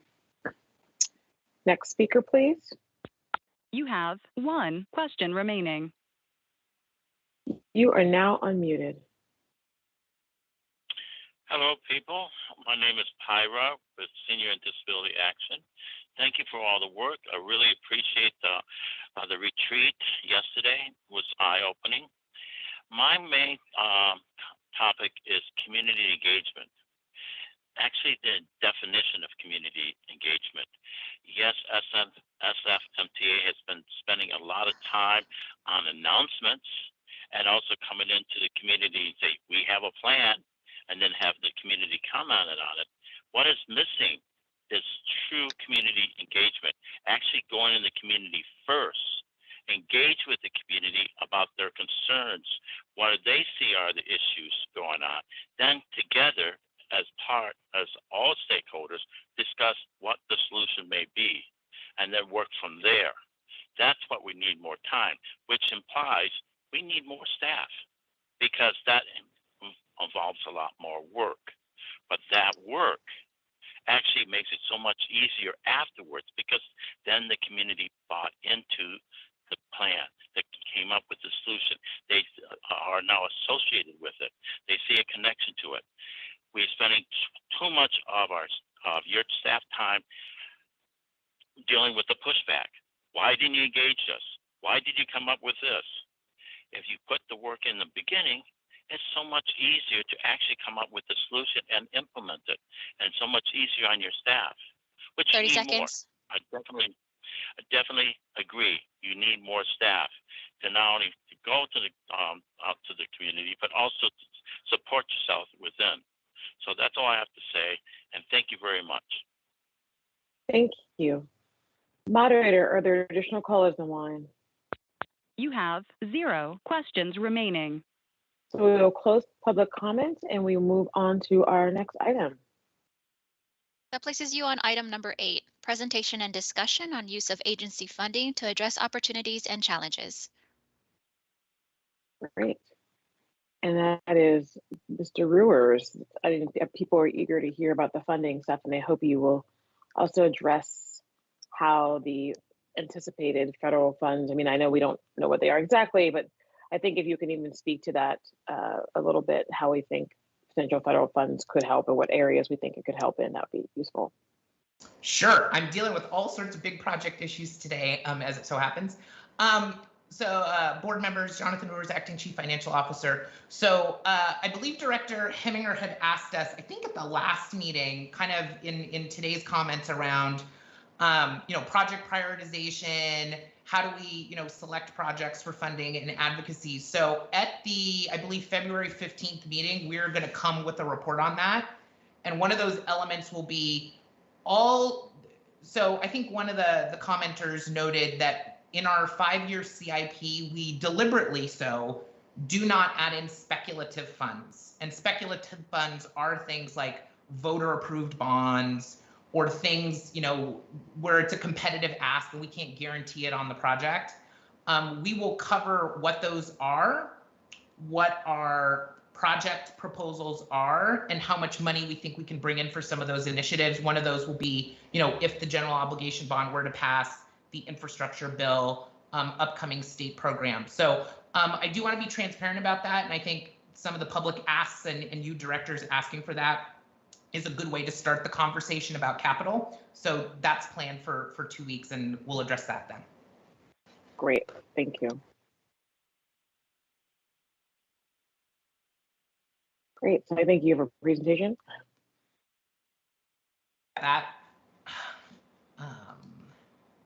Let me share screen. All right.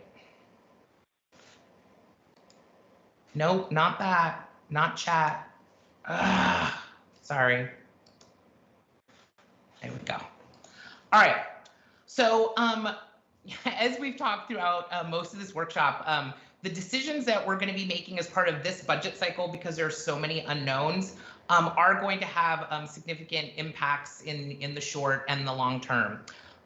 So the system does need investment in internal people. So we talked about that today, right? In capital and in the infrastructure and in the service. So I think the board came to the conclusion, even before I gave this presentation, that was something important.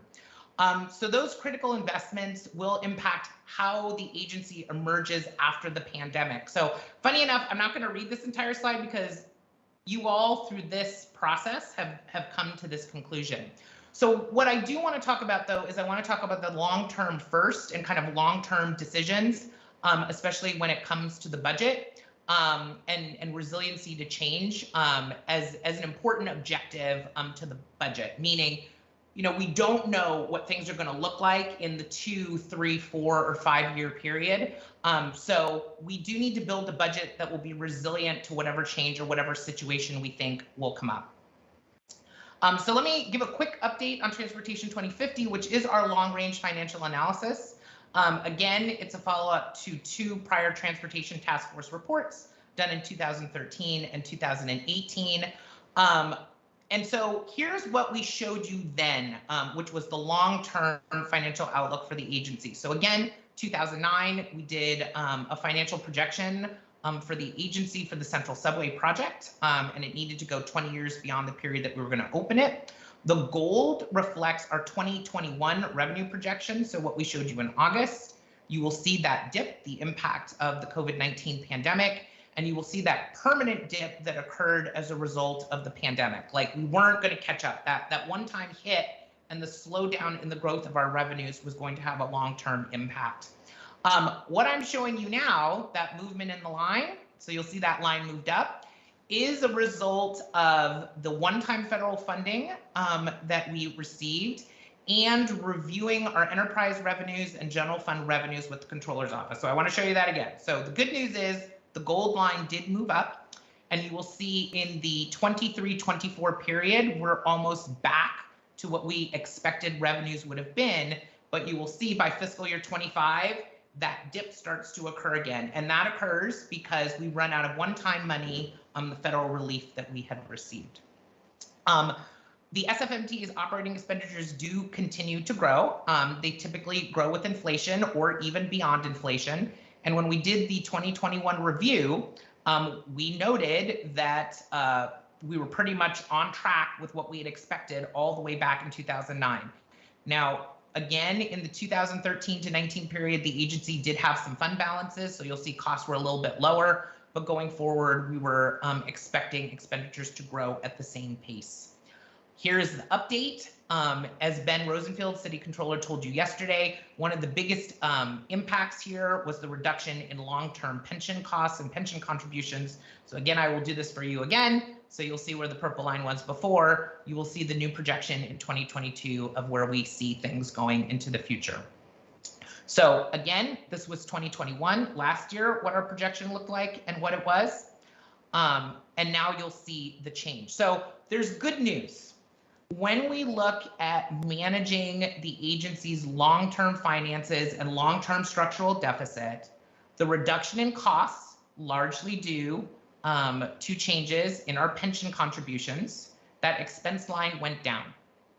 At the same time, updates in city general fund revenues available and coming to the agency, plus changes in our projections for some of our enterprise revenues and federal relief, moves the gold line up.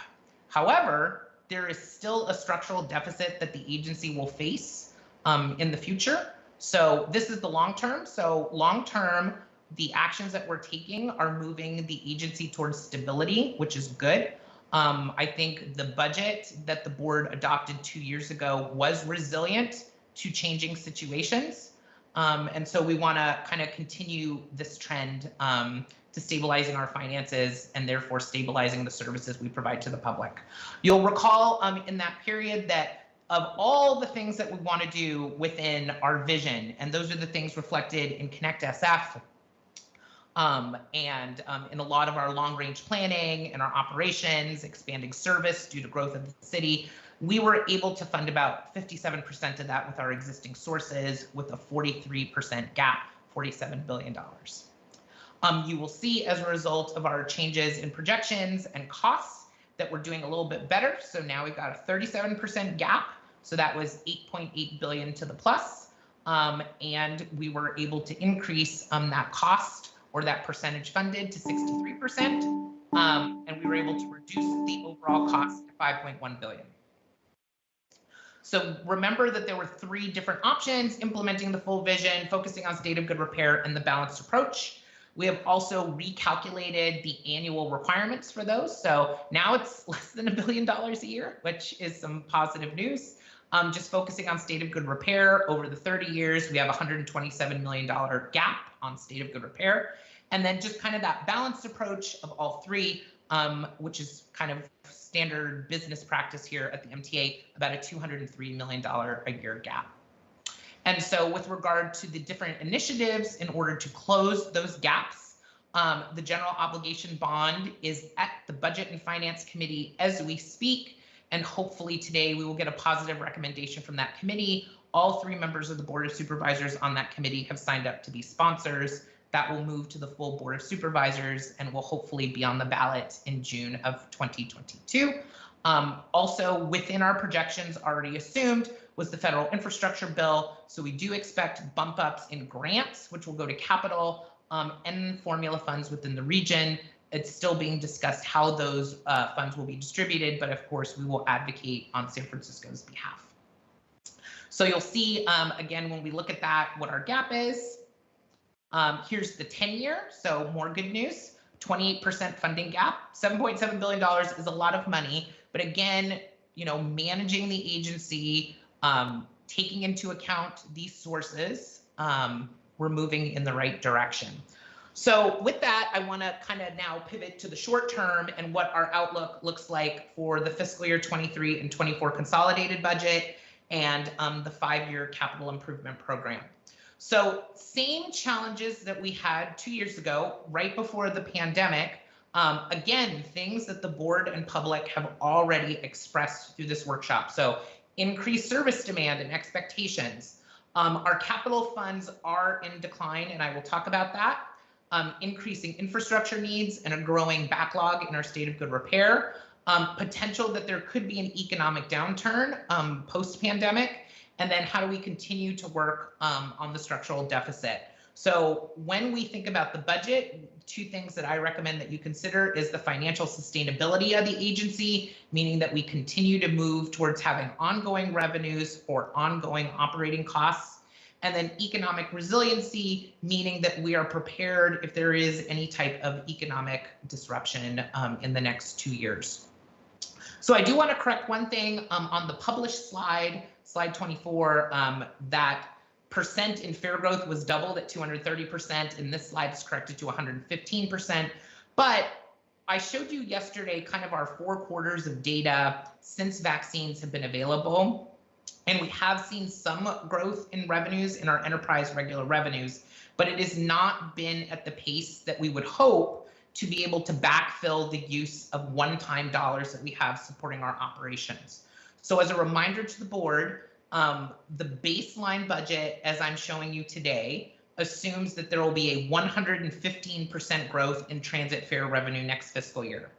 It also assumes that there will be a 6% growth in parking revenues next fiscal year. So far, those have generally been flat.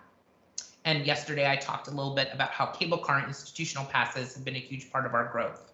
The budget will also depend on 12.5% of it, again, one-time funds for ongoing operations being funded with federal relief, that tapering down to 7.7% in fiscal year 24 and would taper further. We would exhaust all those funds by fiscal year 25. So to be clear, our agency finances have not fully recovered yet and are not expected to do so during the 2-year operating budget. So over the next 18 to 24 months, our own revenues that we count on to sustain the agency and its operations will be insufficient to cover our costs. So what we want to do, again, is work towards a resilient budget design. We want to manage to the pace of recovery. So we do want to prepare based on optimism, but have stop gaps in place. So in the prior budget, we adopted a budget that assumed optimism on the revenue side, but had expenditure controls in place if those revenue expectations were not met. So we do want to work towards restoration of full agency operations. I think the board has pretty much made that clear again through this workshop, and so has the public. Like, the MTA has to get back on its feet. And so we definitely want to make sure to do that. Service restoration, street management, agency internal operations are all things that we want to focus on in this budget. We also want to consider what is not known. The labor contracts are open this year, so we don't have any idea about what the result of that will be. And we do not yet have any idea what the impact of inflation will be on our costs for materials and supplies and other critical things we need to run the organization. So the baseline budget, you will see between the 2 years actually has very little difference. I'll explain that, but the baseline budget for both years is roughly $1.3 billion. We do assume between revenues and expenditures at the base, and this was the base that we developed jointly with the Controller's Office, equals a balanced budget in both fiscal year 23 and 24. Just to remind the board, salaries and fringe benefits continue to be a growing part of our budget. Now at 2/3 of our entire budget are salary costs. You will see on the left, the 12.5 is rounded up to 13%, but 13% of our budget is made up of federal relief, 10% is transit fares. Parking, the general fund now makes up 33% of our budget. So I want to be clear that now 46% of the agency's budget is dependent on federal relief and the general fund. So here's the baseline budget in detail. You'll see it broken out. We'll be covering this in almost every hearing going forward and board meeting. You'll see the revenue sources. I think the only thing I want to point out to the board here on this slide is the salary and fringe at the top.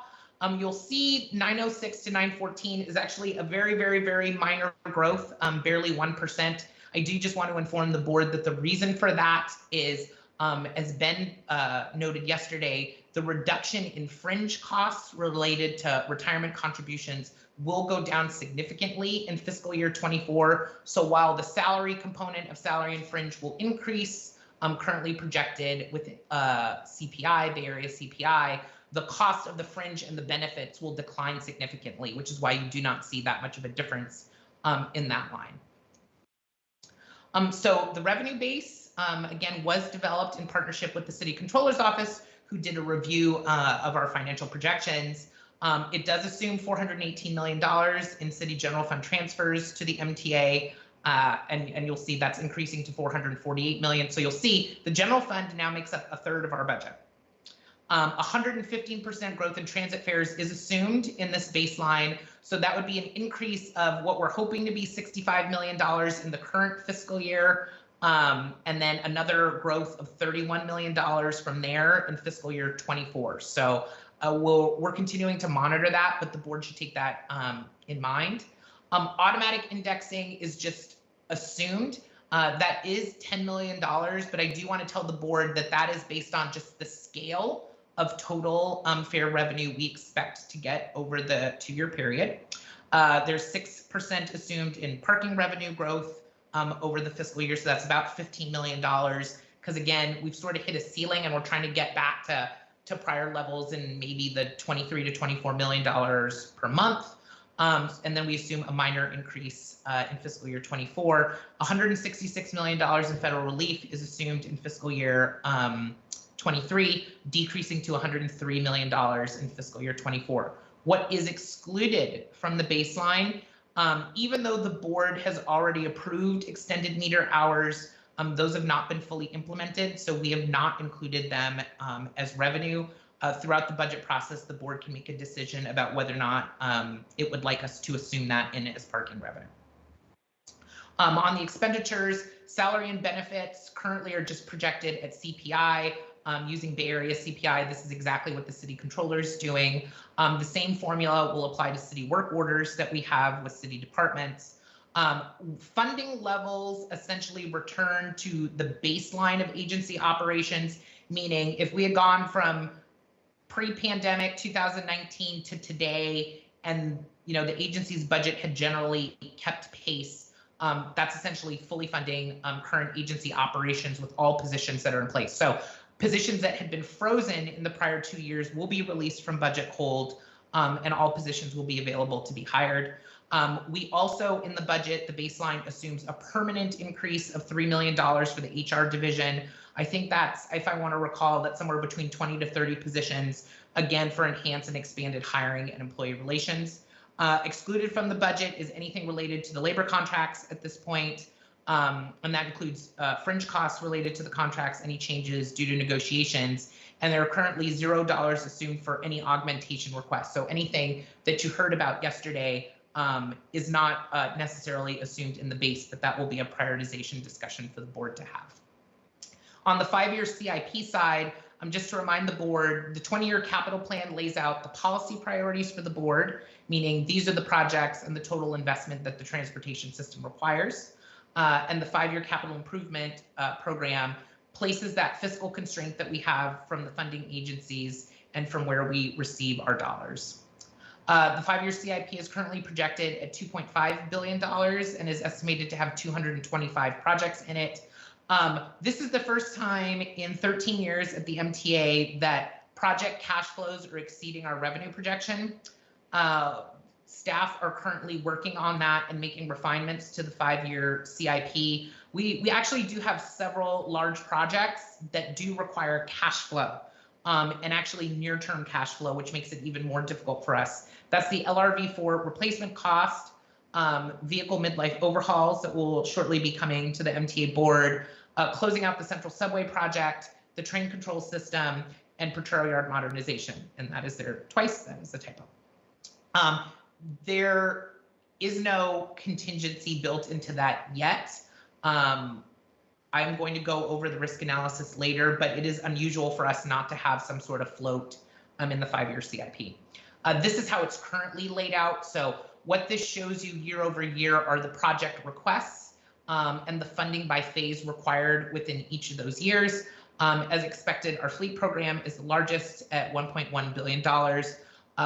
Followed by our transit fixed guideway program, so investment in the state of good repair of our rail and overhead network, transit optimization, which is largely Muni Forward and things that make our transit system more reliable to the public, and then our streets program at $186 million and facilities next at $158.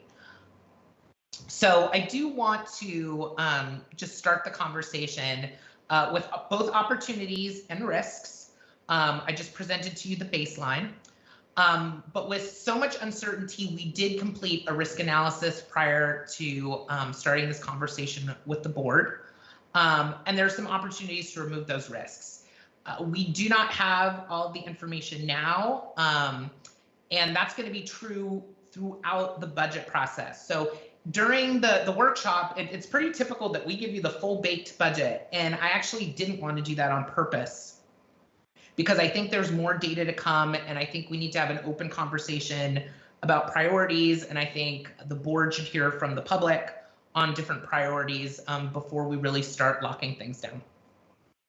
So this was the summary I presented and quickly skipped over yesterday. I will go over this in detail. On the operating side, there is a risk in fiscal year 23 of negative 18 to 62 million. So what that means is, based on how revenues could materialize, we could actually be starting with a deficit.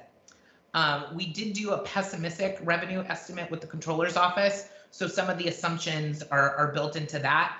That grows and tapers a bit due to growth in revenues, but maybe not significant enough growth to a potential deficit in fiscal year 24 of somewhere between 22 to 53 million. So some of the factors there, again, are inflation and increased costs. So we don't know what those are.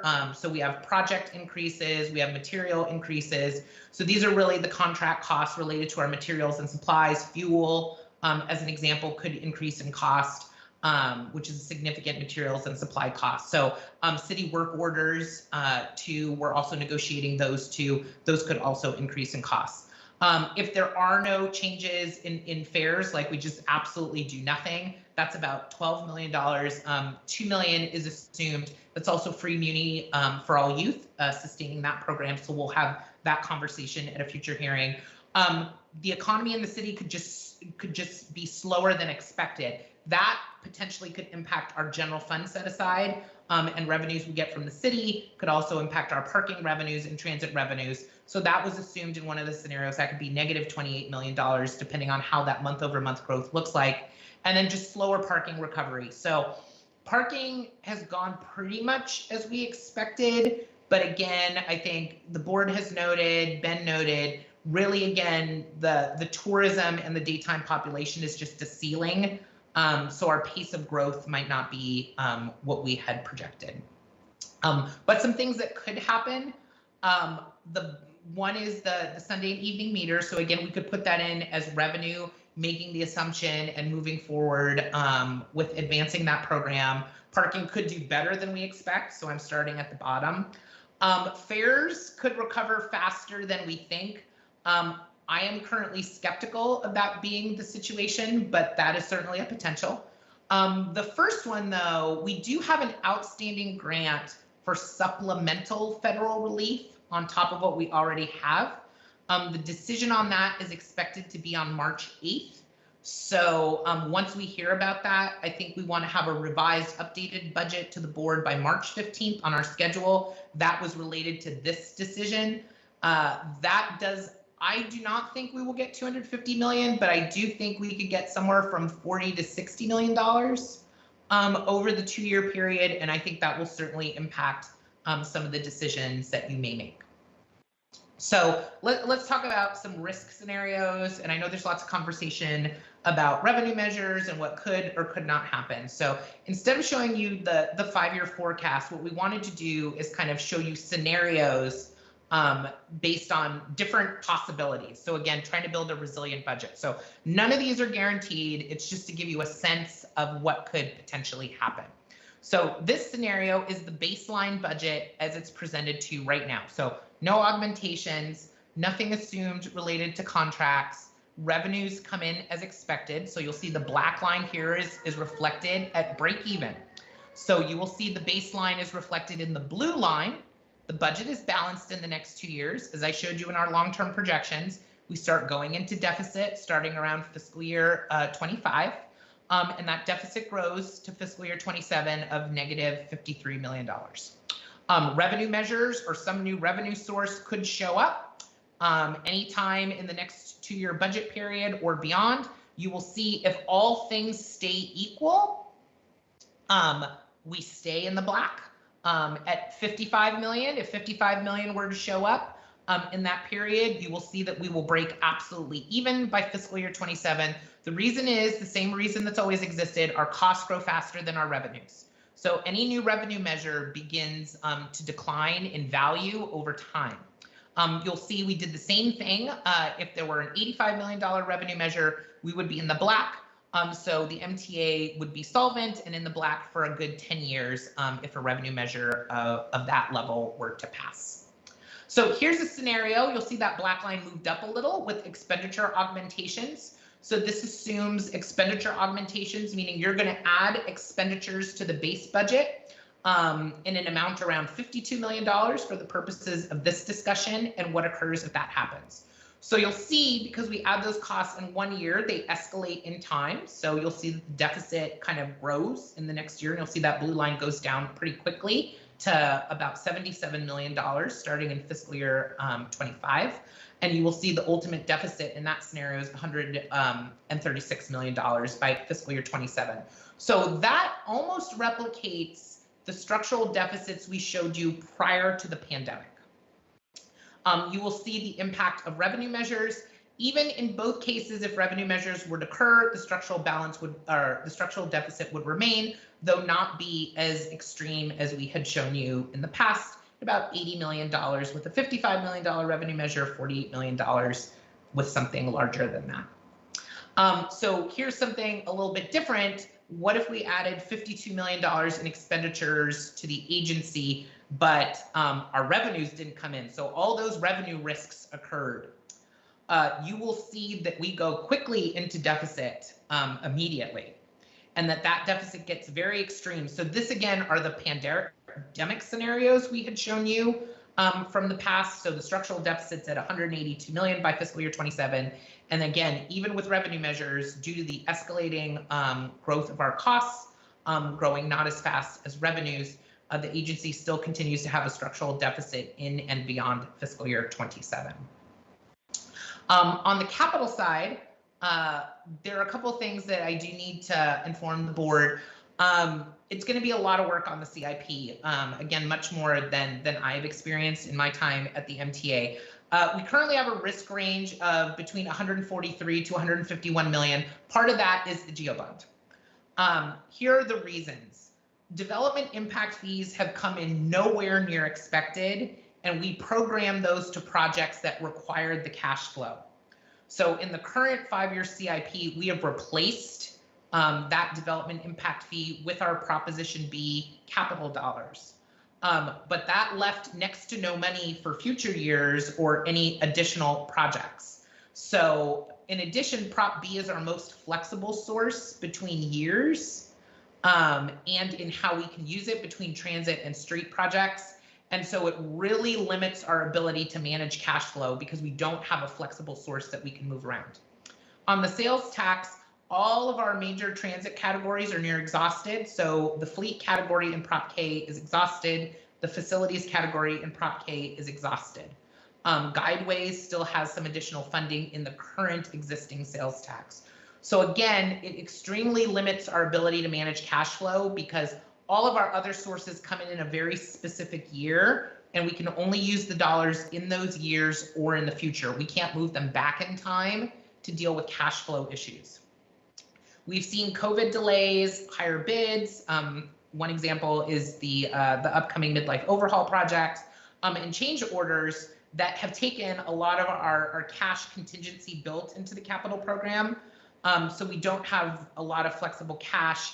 And then, as the board knows, we shifted $30 million a year of our flexible capital Prop B dollars to the operating budget on a permanent basis. So in any normal 5-year CIP cycle, we would have expected to see $150 million more within that 5-year period to deal with some of the issues I talked about. The shift of that to the operating budget has made those dollars not available. So kind of the project risks that we have outstanding. You got an update on the Central Subway project that will require somewhere between $35 to $45 million. We have major street corridor projects related to Vision Zero that have gone through significant amounts of design. So the agency has spent significant funds to make those projects ready. In some cases, we will count on grants, but they have to be funded. So this will be part of the update to the board in 2 weeks. Regional Measure 3 is still a significant risk. It's been caught up in court. I believe we're waiting to hear if the state Supreme Court will hear the case. The issue now is that we've been waiting so long, we can't stretch out the cash flow requirements on the projects that we're expecting to get RM3 dollars. So that's the LRV4 project. We're in our replacement cycle and we needed the money to continue to pay the bills. And Muni Metro East expansion, which is at 100% design and ready to go out to bid. That was dependent on RM3. The Potrero Modernization Project is a pay-go project. So there's going to be an expectation of 190 to 200 million. And then facility renovations and our state of good repair needs are about $150 million. So we did a full condition assessment, but we still remain behind on just doing the most basic repairs to our facilities across our real estate portfolio. And then again, I said there's little or no contingency built into the program. And typically we recommend having at least 2% for unknown situations or escalation. So 2 things that could happen that could help with that. So one, the general obligation bond could pass. And there are a number of very good projects that the agency has made shovel ready, as we've told the public, for geo bonds if they were to show up, and the reauthorization of Prop K. So the agency made a lot of investment of its own money to get projects ready for future sources. And now we're just waiting for them. So these are 2 opportunities. Hopefully the general obligation bond will make it on the ballot in June of 2022. And the reauthorization of the current sales tax is anticipated to be on the ballot in November of 2022. So just really quickly, I'll cover next steps and then we can get into our conversation. The board workshop starts the process for the budget over the next 2 years. So this is not the entire budget process. We're just starting the conversation. And again, this is really the opportunity for you to ask for data, report backs on proposals to inform the entire process. Our outreach team is working on our budget outreach now. There will be significant outreach going on for the next month. We will report to the board in March on what we hear. It will be listening sessions.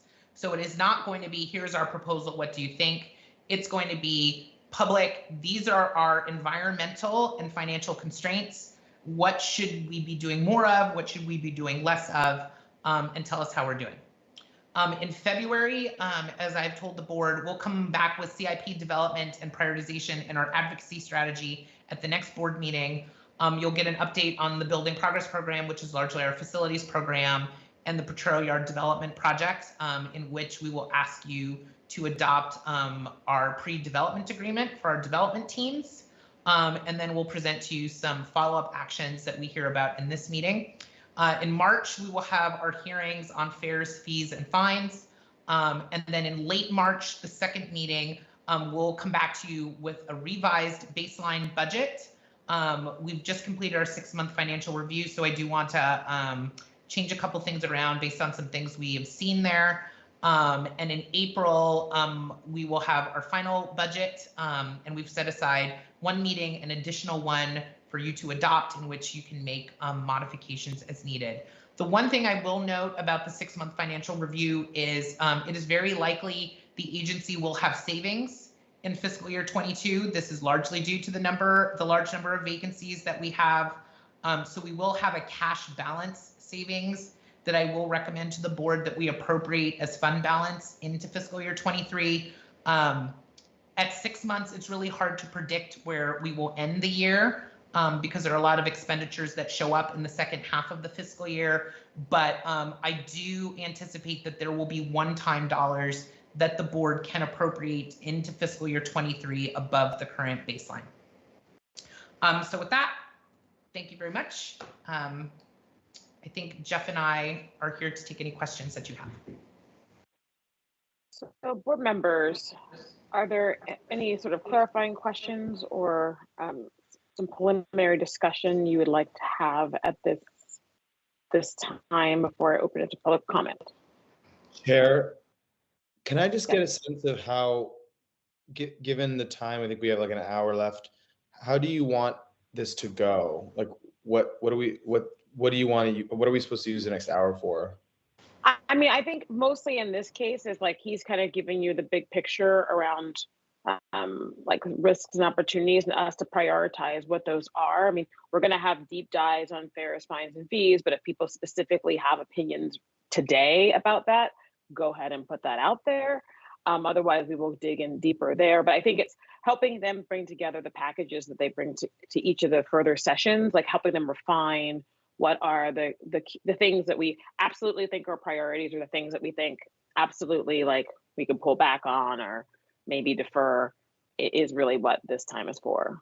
I know this is a lot of information. Again, we have many other workshops on this topic, but the whole idea is that if the input we give to Jonathan now can allow him to figure out what he brings to us later, and then it's more closely resembling what we're thinking of, and also just as we're thinking about federal dollars and other things, like how we would backfill if there are areas where we're increasing costs, right?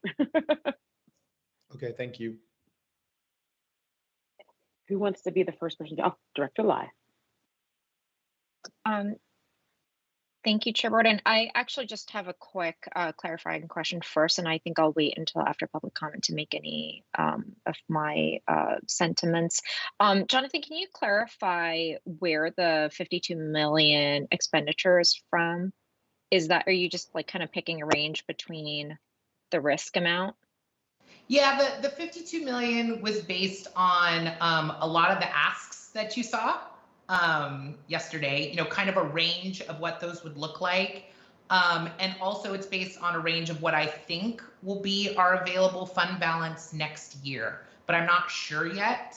So I need at least 2 weeks to confirm to the board that would be the amount, but it was a reasonable amount based on all of the asks that you had received.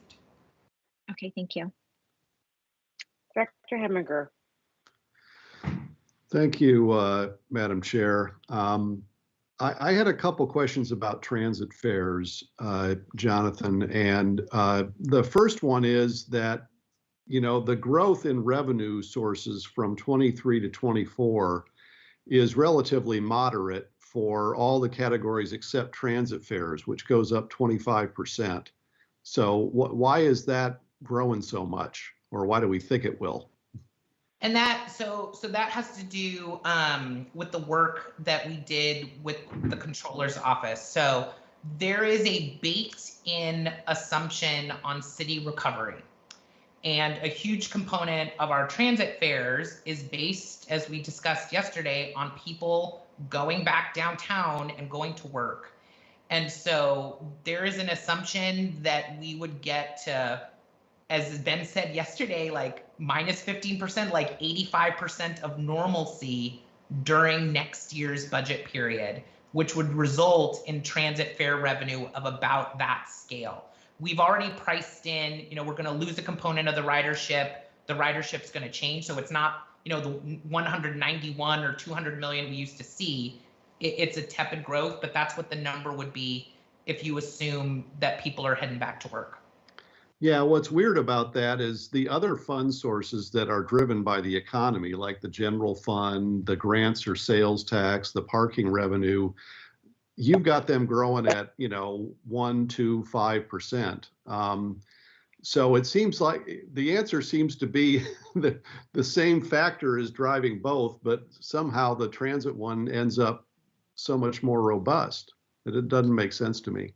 Well, no, there is a reason for that. I mean, the city is projecting a surplus. Most of the city regular economy sources, minus, again, as you heard yesterday, the ones related to tourism, the ones related to downtown population, have recovered. Our parking revenues have recovered, minus that last 6 to 7 million that we see due to daytime population. So most of those have recovered, and we expect, as you're saying, tepid growth, but we are still at 50% ridership, and we are not seeing daytime population downtown. So the laggard is transit fare revenue. So that's why, again, whether or not people go back to work will be a huge change, will be one, and we should see a huge increase in fare revenue as people buy their Muni Fast Passes again, or maybe buy perhaps a 10-day pass, you know, if they're only commuting 3 days a week, heading to the downtown. And then it would be a moderate growth kind of once we see that big jump, once regular commuting patterns return. Okay. Look, it still doesn't make sense to me, but we can move on. You know, we're going to get a press about the indexing question, I'm sure. And part of one of the comments that I think we received in writing is the fact that the program we've got for low-income adults only has a pickup of like 40% of the eligible folks. Is there a reason it's so low, and why can't we do better? Because that's one of our better strategies to deal with affordability. So we believe that we will start doing better. One of the things, as you know, we pivoted pretty significantly on our fare enforcement program and made it into a fare compliance program, including marketing and promoting all of our fare media and making sure that people automatically got the discounts that they were eligible for. So we are still working on collecting data from our successes there, as well as partnering with regional agencies about removing additional barriers to income discounted fares. We're particularly still interested in collaborating with the state of California through the California Integrated Travel Program to effectively automate qualification for your discounts using the state ID cards that know people's age and disability status. We shouldn't be making people go through more bureaucracy in order to get discounts that they should be automatically eligible for. Okay, thank you, Jeff. And then Jonathan, just two quick questions on the expenditure side. You know, you gave us quite a few charts, you know, that went like that, where the revenue's down here and the expenditures are outpacing it. Can you just provide us the next time we're together with a breakdown about what's driving those expenditure increases above inflation? Yes. And then the other one is a bit of a question in the weeds, but I suspect it's a pretty large number right now. With all the vacancies we have, you budget a fully staffed level for the agency, right? So when you have a bunch of vacancies, you've got salary savings, right? Yes and no. We do currently, if there's no new position added to the budget, you're correct. It's 1.0 FTE. But there is a level of attrition built into the budget. So there's an assumption that a certain amount of positions throughout the year will be vacant. That's essentially a minus against all positions. Oh, so I did misunderstand that. So you budget some discount off of 100%. Yes, we do. Now, is today even better than that though? Yes. I mean, so currently, so do you have a sense of how much that is? I would say today, just ballpark, we're going to end the year $60 to $70 million more than attrition is assumed. Okay, so that's a big number. And obviously, the better we get at hiring folks, the smaller that number is going to be, right? So we want to hire the folks, but we've got to acknowledge that that's really going to take those salary savings down pretty quickly if we do. Correct. Okay. Yes. Thank you, Madam Chair. Thank you. Next, we have Director Yacudio. Thanks. I have to admit, I feel a bit of an explosion of the head right now after that presentation. So I'm not going to be able to ask large questions or give you direction. I don't feel capable of it right now, frankly. But I do have a surgical question about it was your tables, page 24, your operating budget baseline slide. You know, of our $1.3 billion baseline budget, $900 million is salary and payroll. You mentioned that, 2/3. How much of that $900 million goes to operators on the street, people actually working our transit system, and what percentage of that is management? Oh, that's a pretty difficult question. About 500 million of that is transit division. I can definitely, so see, that's a request for a report back. We can answer that question. I can scale it down to just the operators and the operator budget. The management budget, again, I'm just guessing, usually is in the 20 to 30 million dollars of our total labor budget. The charter actually limits the number. 20 to 30%. Million. Okay. So the charter limits the number of managers we can have at the MTA. The number of managers at the MTA can only be a certain percentage of our total number of FTE. I can't remember what it is, but it's a single digit percentage. So I'll bring that back as well. Okay. So only 20 to 30 million dollars total is going to management? Yeah, we have a lot of managers who manage a lot of people. As management? Well, I will I guess it's the question of, like, at a university, how much are you paying teachers versus the administration, right? And I think it would be interesting, as you know, what you presented to us was lots of needs, lots of costs, lots of charts, and it would be interesting for me to know, as we evaluate all those things, what percentage of our money is going to implementing our system on the ground versus administering it from some kind of office. Maybe that's not useful for maybe it's not useful for my fellow board members to know, but what is our administration cost? I mean, for instance, we were talking yesterday about hiring a new PIO. I was a little surprised that the loaded in cost of one PIO was $250,000. It's a lot of money for one person to help with our internal comms. I think we all agree that internal comms is important, but I just think these very large numbers, we spend $1 billion on payroll. It would be good to get one level more of understanding, just for sake of clarification. And then one other question on that sheet was, there was $250 million, 256 million for professional services. Can you help me understand what that cost is? Yeah, so there are a number of professional services the agency has, like our workers' comp contract, I believe, is under professional services. I have to triple check, but I think our paratransit contract is under a professional service contract. So, I mean, the agency, our credit card processing contract is a big one. The tow program is a big one. So we have a number, the board brought that up today, like some operations are contracted out. Some operations should be internalized. So I can break that out too and tell you what the biggest ones are. That would be helpful. It seems like that's both a combination of farming out work that we're not doing and overhead to the people that we currently employ, which would be workers' comp. So it would be good to know what that's like.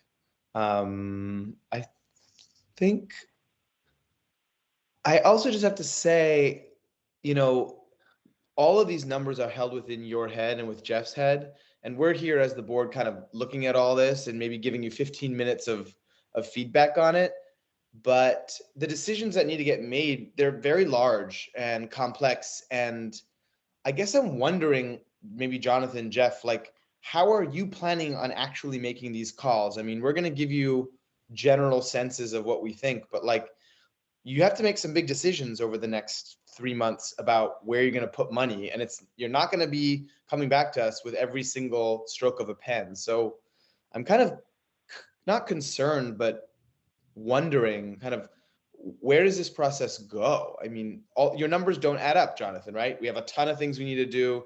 We don't have enough money coming in to do them. So when do that is our very next agenda item, where we'll talk about exactly how we hone large policy direction that you're giving us today. And by the way, I really want to thank all of you. The direction that you've given us is clear, which will allow us to go on to the next step. And then we iterate back and forth to refine, while hearing from the public and key constituencies all along the way. Okay, and then I guess my last just open-ended question is, what is the best use of this one-time money? I mean, is it plugging our holes? Is it using it for improvements? Like, kind of, I'm still not sure what I think. I mean, we have an opportunity. My sense is that using this one-time money just to balance our budget with structural deficits over the next year or two seems like we're kind of putting a Band-Aid on a deeper wound, and it doesn't seem like the most responsible thing to do, in my mind.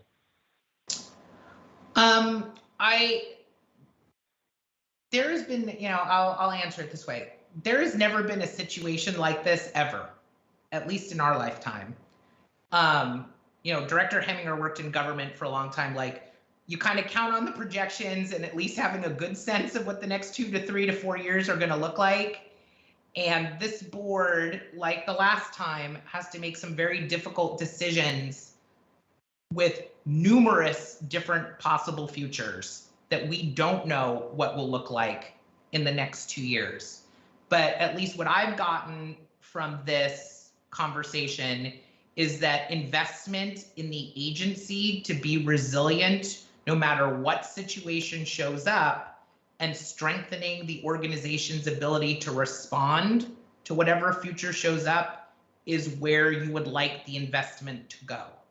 And so my personal belief is that, as I said in the base, we are assuming that HR division grows. It must. We have too many vacancies and we have to fill the position. So, to answer your question, Director Ucutiel, at least as the CFO, that is where I would put the money now, because we are so far behind. If we don't do that, we will just never catch up. So I think these are the things, when I come back to you with, we think we have this much money, it can last us maybe a year and a half. We don't know yet how our revenues are going to recover, but I think strengthening the organization, no matter what comes, I think is what is important. Well, then I guess it's full steam ahead on trying to come up with crafty, new, meaty revenue measures that provide operating capital. I know I am saying something that we all agree on, but if parking and fares are, what we're, the two pots that we're drawing from, I think we need to come up with more reliable, consistent revenue that we can fold into our operating budget as soon as possible. Great. Does that complete your comments, Dr. Ucutiel? Yes, Chair Borden, it does. Thank you. Now I'll move to Director Heminger. I think you already did me. Oh, your hand's still up. Sorry, Director Heminger. Oh, I'm sorry. Yep, no problem. My question is on the CIP and the kind of the fate of the Go bond, because the Go bond seems like it would we have a lot of constraints currently in the CIP, and we're kind of waiting for the Go bond to know the fate of the Go bond. But if I read your timeline correctly, Jonathan, we need to adopt a CIP before we know the fate of the geo bonds. So how have we dealt with that in the past? How are we going to deal with that? Thank you for that question. So we have dealt with this before, and it was when we did the 2013 and 14 budget. So it's part of what we'll come back to you in 2 weeks with. So we're going to do a base CIP. This is what we can afford. This is what our revenues can support. But there is this outstanding need and ready projects. And if the geo bond were to pass, so we gave it a cute name. We're calling it CIP plus. So we're going to bring CIP plus to you at the next board meeting and say, if these revenue measures show up, these are the areas that we agree we would like to invest these monies if they were to materialize. And we'll cover some of the big competitive grants out of the infrastructure bill, and we will cover the general obligation bond. Again, we can make no commitments to the public.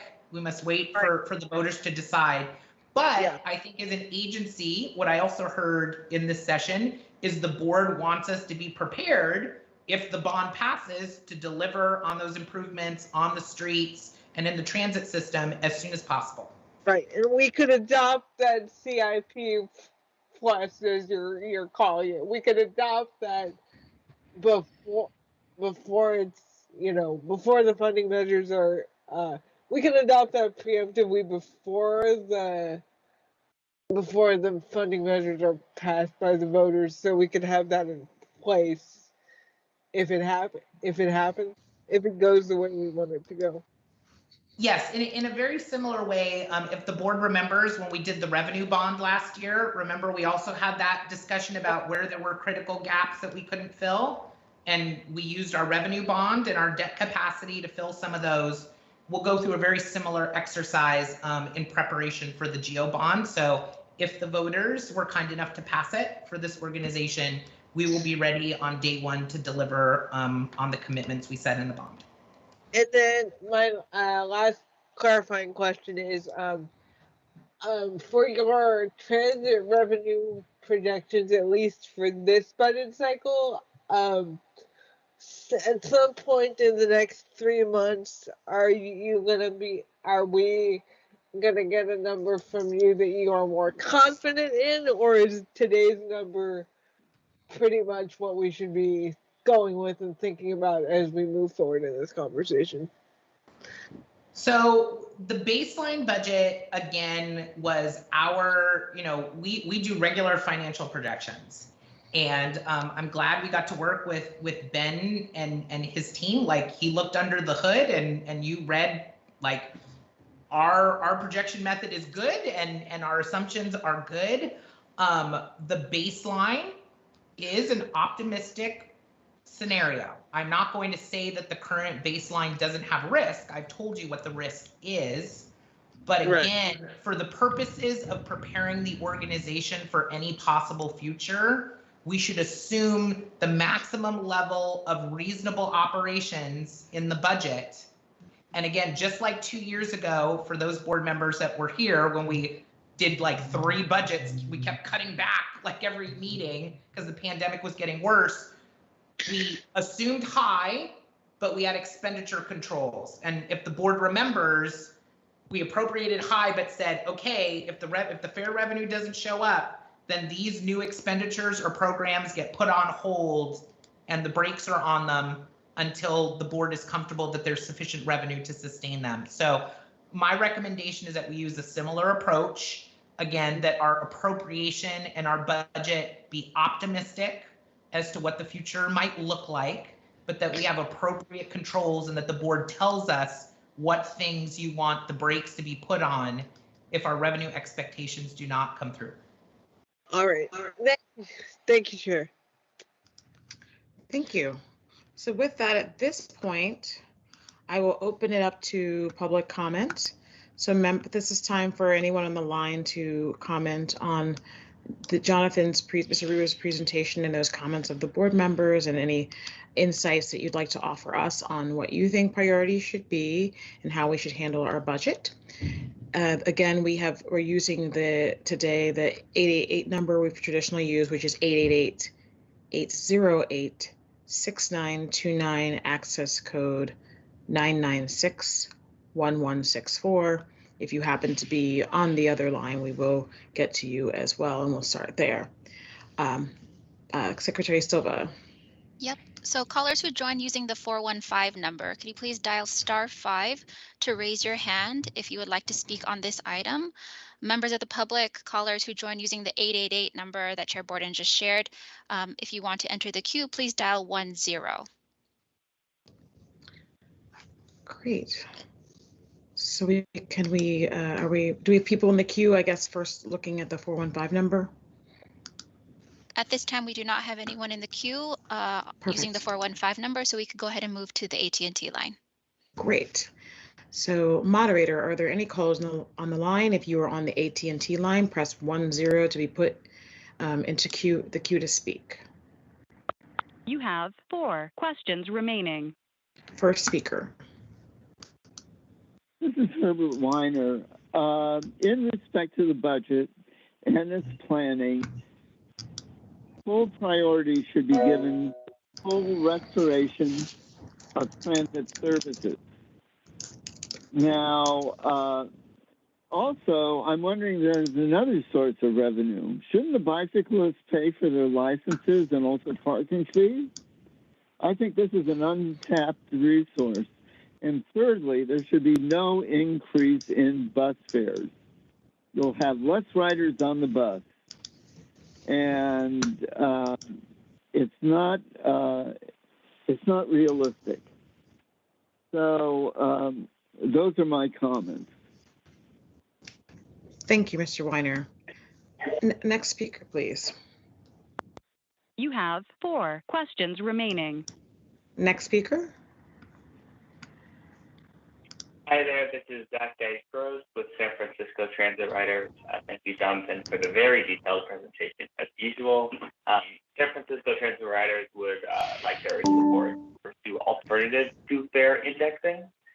Fares are regressive, impacting those with the least ability to pay. As Director Andrew mentioned, many people who are eligible for the Lifeline Pass do not use it, in fact, the majority. And in addition, a person who makes just over $25,000 a year is still expected to pay the full fare. It just leaves many working people and people living in San Francisco who are suffering from increasingly unaffordable city. So at a time when SFMTA is struggling to attract riders and folks are still reeling from the pandemic, we think there are better ways that SFMTA can address the structural deficit and budget risk. In this respect, we really encourage SFMTA to aggressively pursue a special transportation tax on the November 2022 ballot, in addition to supporting the GO bond and the Prop K reauthorization. This would immediately address the budget risk, structural deficit, and reliance on fares. It could fund SFMTA's equity service expansion, free community for all youth, and other vital community outreach and equity programs. I just want to acknowledge that there are risks in foregoing fare indexing, and it's important that SFMTA develop alternatives such as extending parking metering, bringing forward ARP stimulus funds, and securing a one-time general fund transfer from the city to cover potential budget shortfalls should the economy not recover. 30 seconds. None of these short-term alternatives address SFMTA's larger structural deficit or give us the service expansion we need. There has never been a better time to build back community better. Fast, reliable, and affordable transit is at the core of our economic recovery, our climate goals, and our vision for a more equitable, accessible, and livable city. This is a once-in-a-generation opportunity to reshape our city, but that vision must be funded in a way that supports rather than harms San Francisco's most vulnerable residents. Thank you all for your time. Thank you. Next speaker, please. You have 3 questions remaining. You are now unmuted. My name is Sarah Greenwald. I live in San Francisco, and I'm a longtime Muni user. I just want to express ongoing concern about the planned fare rise because it's regressive and most impacts those with the least ability to pay, and the full income limit for the Muni's Lifeline, which I think I've heard mentioned before, it's $25,520 per year, which is not low enough to catch a whole lot of people who will find this fare rise very difficult. However, on the good news side, some of our residents are extremely wealthy. So really, I urge you to focus on equitable solutions that will leverage that advantage because we're all climate heroes riding the bus. So thank you. Thank you. Next speaker, please. You have 4 questions remaining. You are now unmuted. Can you hear me now? Somehow we have 2 people, it seems like, on the line at the same time. Okay. Let's hold on the MS Teams line. Why don't you take Peter Strauss? David Pilpel wants to comment on the other line. The *5 feature isn't working on the 415 number. Thanks. Okay. Great. Okay, Mr. Strauss. Am I? Yes. Okay, thanks. Peter Strauss on the San Francisco Transit Riders Board. Transit Riders is part of a regional coalition, Voices for Public Transportation, which is 50 organizations and 95,000 members strong, which is working on a regional transportation funding measure for 2024. One thing for SFMTA to realize is it is not alone in facing a fiscal cliff. Every agency in the Bay Area faces a fiscal cliff over the next several years of various sizes. BART, without as many options as SFMTA, has already approached the Voices to engage in discussions of how they may benefit from such a measure. I would like to suggest that it would be appropriate for SFMTA to begin to consider how such a regional measure could figure into its finances, after 2024. The measure could realize $2 to $4 billion annually on a regional basis. How this could fit into SFMTA's finances is an issue for discussion that would benefit not only SFMTA, but also help build support for this measure. So I think this is an appropriate time to begin those conversations, and I would urge the agency and its financial staff to do so. Thank you. Thank you. Next speaker, please. Hello? You're unmuted. Did you want to go back to Mr. Pilpel? I guess if you're on the line, go ahead, and we'll come back to the other person. Go ahead. I promise I'm only commenting once on item 8. Okay, David Pilpel again. Please repost the presentation. Some of the slides that were presented are different from what is currently posted on the website for this item. I think it's not just important, but actually imperative to plan for increased revenues and or reduced expenses to reduce and ultimately eliminate that structural deficit. I mean, I've heard about, anyway, period. Of the 3 suggested futures, I would choose state of good repair for this year's budget cycle, not implementing the vision or even a balanced approach. I think just staying to the basics right now would be the best approach for this cycle, and let's see how things play out in the next cycle. I think the budget assumptions of healthy growth in transit fares and parking revenue are unrealistic, even to the extent that some parking revenues are back and some transit fares are back. I think the level of growth that's included there is unrealistic. And yeah, it's not just a risk. I think it's just unrealistic. I like Ed Mason's earlier suggestion regarding a franchise fee on private commuter shuttle buses. I think staff should explore that and come back and report back. Given the changes in commute patterns, I would explore creating new limited use fare instruments that's not just a monthly pass, but is more like a 3-day-a-week thing or something like that. I'd love to hear from MEA, TWU, Local 250A, Local 200, Local 21, SCIU, and the other unions on their thoughts on the budget and the future. The PUC is considering a smaller capital budget for some reasons similar to MTA, and I think and I think the restructuring of DPW is an opportunity to really look closely at capital project delivery and how capital project management, project delivery, all of that, overhead, everything. And just finally, I also like Peter Strauss's comment just before mine on a new regional funding measure for all transit agencies and doing early and meaningful outreach with stakeholders and anyone interested. Thank you. Thank you, Mr. Pilpel. Next speaker, please. If you're on the AT&T line, press 10. Questions remaining. You're now unmuted. Thanks, Chair Warden. This is Luke Bornheimer. Want to keep my comments brief, but discourage the increasing of fares as it's regressive and discourages sustainable transportation usage, which moves us away from our city's sustainable mode goals and increases fatalities and serious injuries from car traffic. And instead, I encourage that we price the RPP program more appropriately by, 1, making the RPP program citywide while figuring out a more appropriate long-term solution. 2, work with city attorney to see how the program can be priced appropriately within the law. And then 3, bundle a monthly Muni Pass with every RPP permit, effectively increasing Muni revenue by more than $1,000 per parking permit per year. And that's it. Thank you so much for your work. Okay, thank you so much. Next speaker, please, moderator. You have 2 questions remaining. You are now unmuted.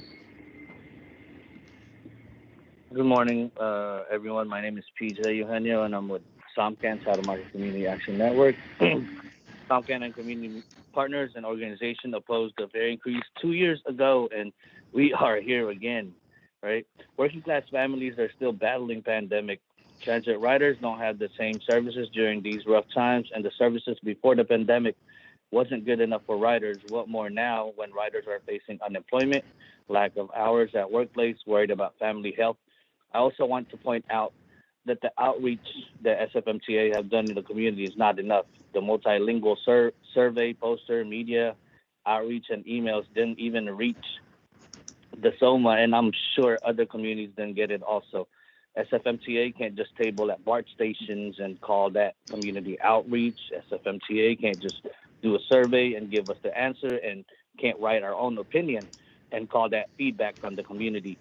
SFMTA can't just use Google Translate on posters, media outreach, email survey, and call it multilingual, because I can't even understand it, and I'm a native speaker in Filipino.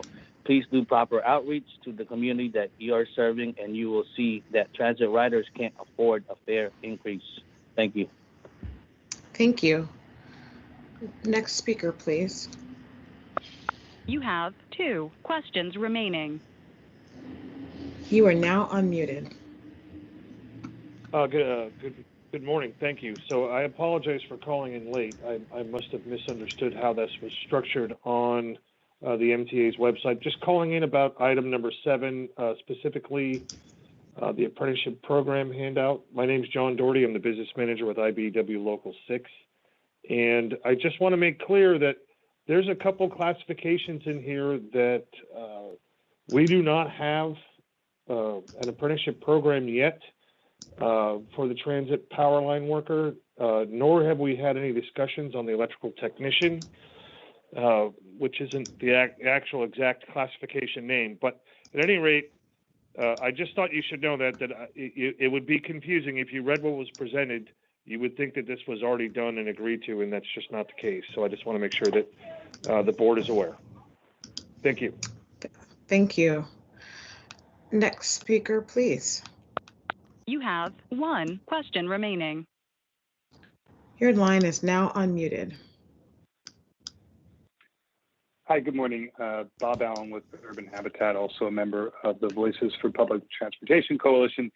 I want to recognize the real challenge we're facing in terms of the opportunity cost of losing the revenue that Zach had mentioned from the automatic kind of fare increases that were approved several years ago, along with the impact that's going to have on the people who've been the most reliable transit riders in the pandemic, and see this, as we all said, increasingly unaffordable, as well as the potential to dampen support for a revenue measure. And I think those are really big challenges, but we need to be able to mobilize and organize support for a revenue measure. We've been talking about structural deficits, whether it's through the work order program or just a mismatch in revenues for decades now in transit. This is a real opportunity to really diversify funding sources. It'll probably take more than one. I know we don't want to think about that shot at adding different types of operating revenue.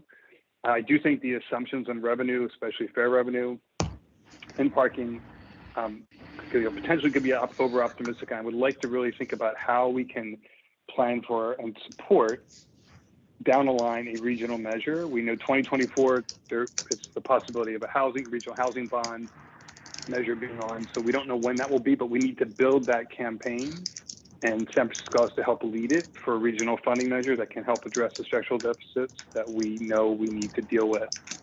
But I really wanted the board to think about how increasing fare at this point and some of the other revenue measures we discussed can either increase support for community at the ballot in November and June rather than depress that turnout and support. And then finally, unless I missed it, I think it's a real lost opportunity, and if I did miss it, I apologize, to not have labor more at the table. I know there's a contract open right now, but having them be part of this in a more forward way, I think would build the kind of partnership we need to do to create quality jobs, address the driver shortage, and put community on a solid basis for the future. Thank you for the time.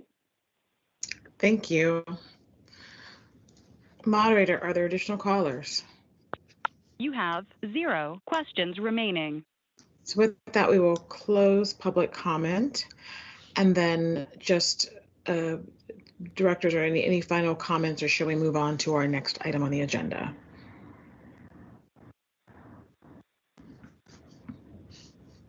Do I see any? It doesn't appear. I'm looking, make sure I can fully see my screen. So I see no one raised their hand. So with that, we will close this item and move on to our next item. Secretary Silva, can you please call the next item? Yes, places you on item number 9, presentation and discussion of next steps in the budget process and upcoming hearings.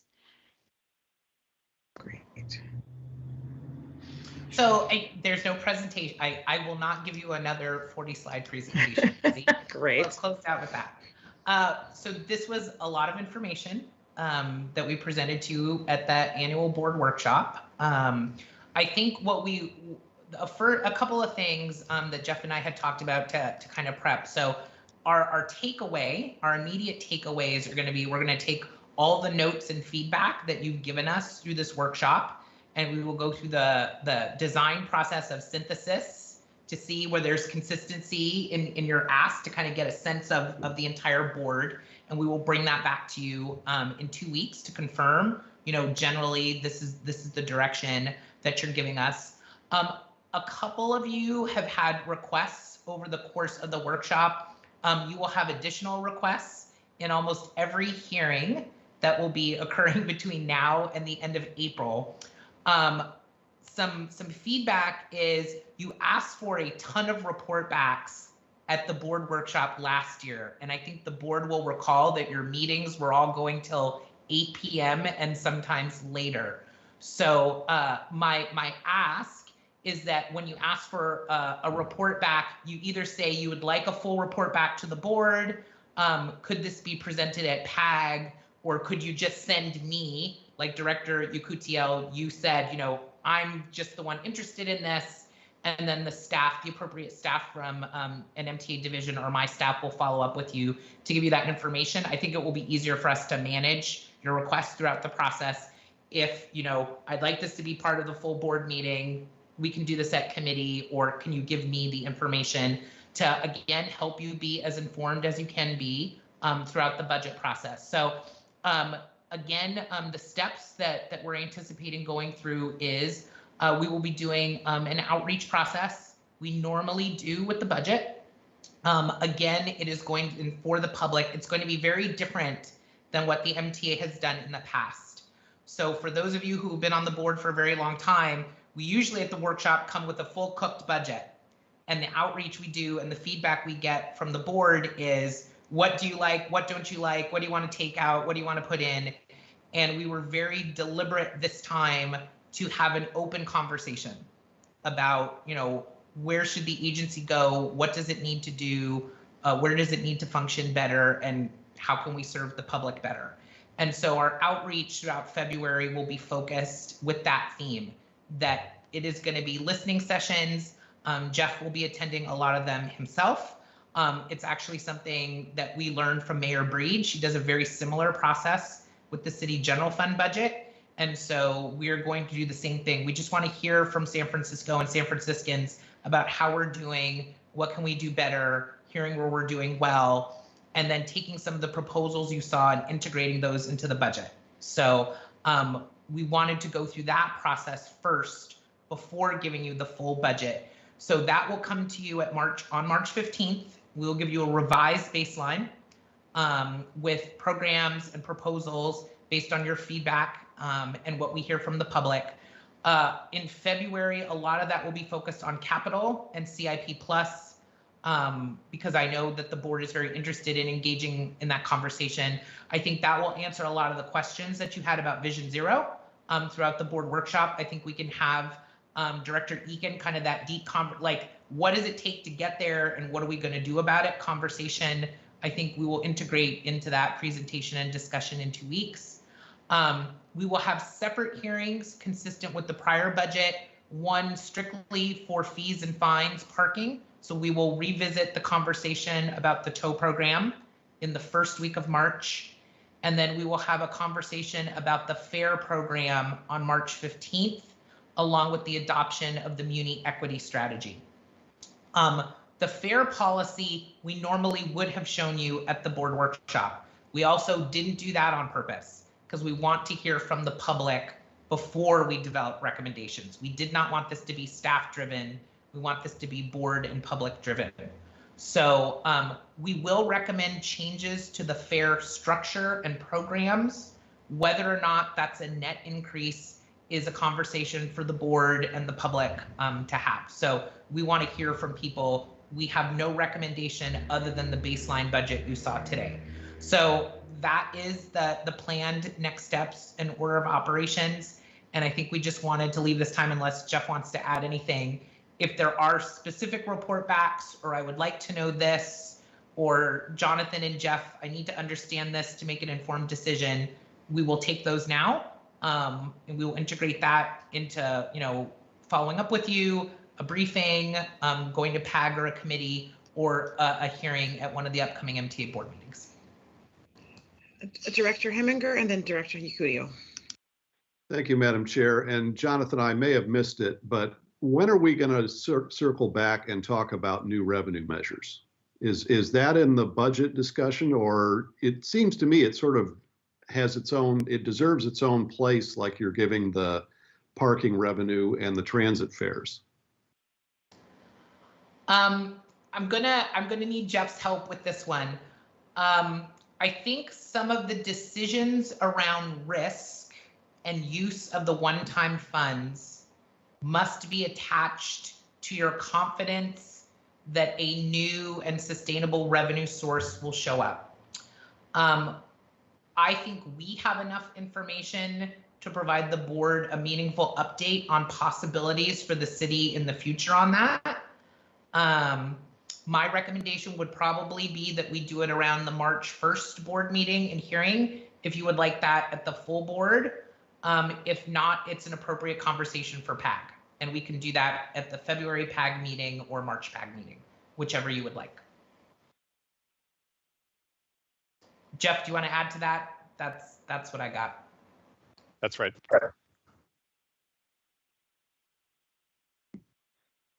So moving on, does it complete your questions, Director Heminger? It does, thank you. Director Yacudio. Thanks. I just want to state, Jonathan, that my request does not need to be presented to the full board. You can just report back to me, via email or one-on-one. Understood. Great. And then Director Lai.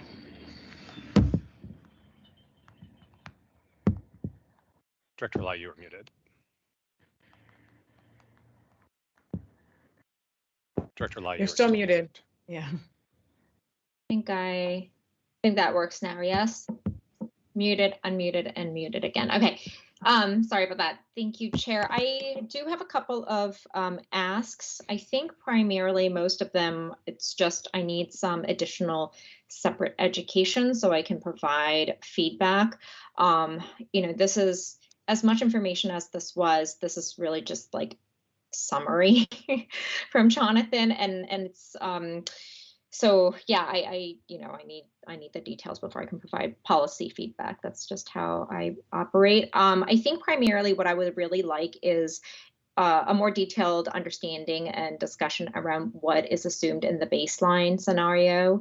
I think on the capital side, we actually have more clarity on the line items. I feel like I have a lesser handle on the operating side, and maybe that information is already in some of the past operating information, but I would like a refresher on that.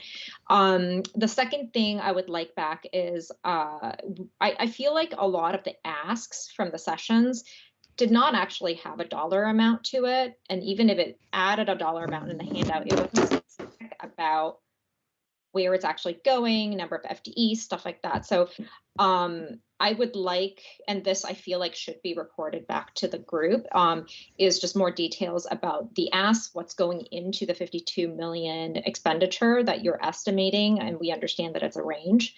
And then I think the last thing that I have kind of already asked for is just a more detailed conversation around our hiring situation, our rate of vacancies across each team, and then more of an understanding of, okay, what is the like baseline scenario of hiring, because that obviously will flow to the rest of our budget. Sorry, I have one more thing. This is similar to what Steve had mentioned, and the hiring thing, I think it could just be me, unless if other people are interested.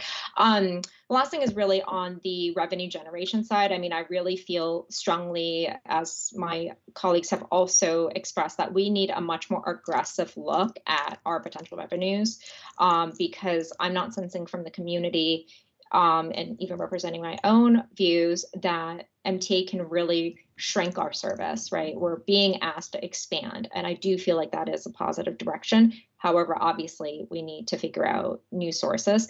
I appreciated that you did include a couple of things like this generic, some sort of tax. I think it's like a revenue tax, and then there's the parking tax, which, I feel like it keeps resurfacing, but we really haven't had a policy, like a real genuine policy discussion around that.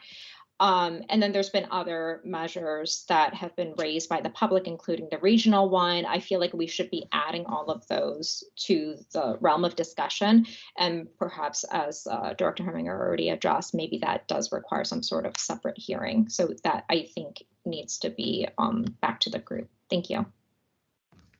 Great. Thank you, Great. And then perfect. Finally, Director Eakin.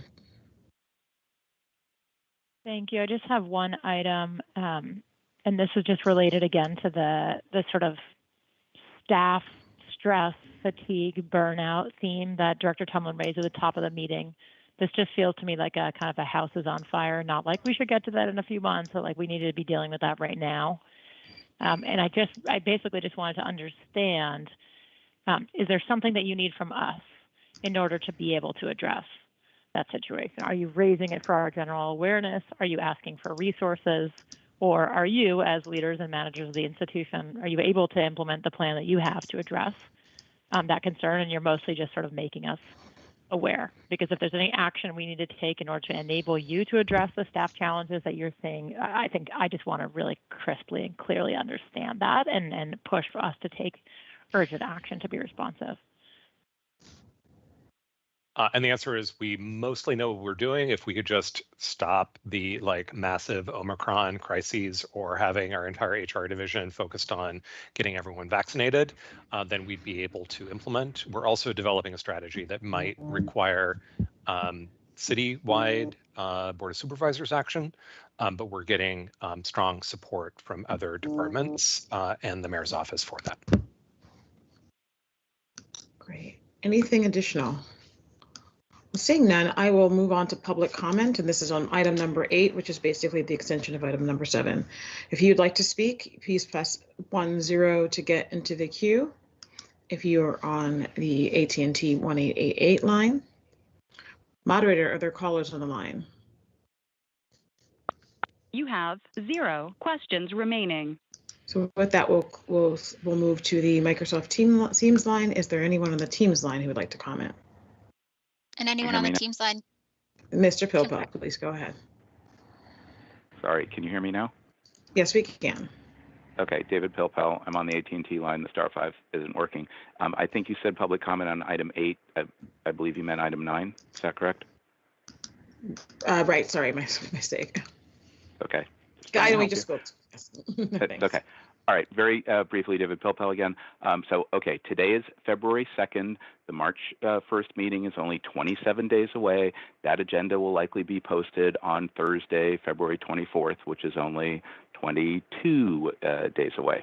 So what is the schedule for public outreach that allows meaningful public comment and time for both the staff to prepare, the public to prepare, comments to be processed and responded to?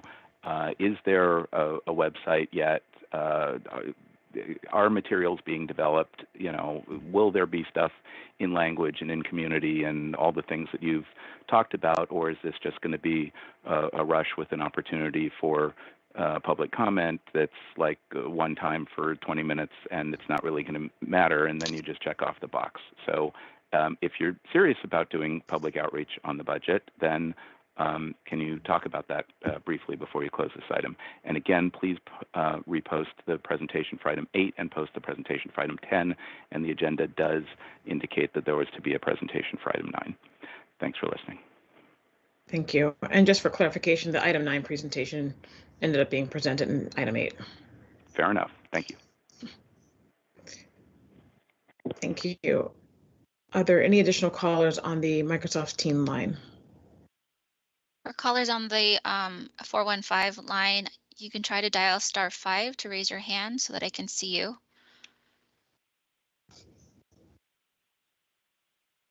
If there's anyone there, please speak. If not, we will close this. Hello, is someone there? It appears there are no additional public commenters. So with that, we will, moderator, are there any callers on the AT&T line? You have 0 questions remaining. So with that, we will close public comment. Maybe Mr. Ruiz, you can review the plans for public outreach related to the budget process. Yes, and so to answer a lot of the questions that came up, yes, a plan has been formulated. Yes, we're ready to launch. The website is prepped, and I believe we're launching a public survey, very similar to the community survey we did last spring on Monday. Great. So there'll be at least one or more town hall kind of meetings in addition to a website for input? Yes, we are planning town hall meetings for Jeff in a very similar fashion to what we did 2 years ago. Great. Thank you for that. Directors, are there any final comments on this item before we move on to the next? Seeing none, we'll close this item and move on to item number 10. Item number 10, presentation and discussion regarding the legal responsibilities of the SFMTA. Great. And so we have Ms. Cleveland Knowles with us. Thank you very much. Yes, thank you, Chair Borden, directors. Good afternoon, Deputy City Attorney Susan Cleveland Knowles. As you are aware from prior annual workshops, the charter requires annual training by both the controller and the city attorney on financial and legal responsibilities of the MTA board and of the agency. So we are providing some of that training today. This year, in light of upcoming labor negotiations, staff asked if we could change up our usual format and focus today on the legal underpinnings of the labor negotiation process. I wanted to introduce Jonathan Rolnick. He's our Chief Labor Deputy in our office, and John and his team will be advising all of the city departments on all matters related to bargaining.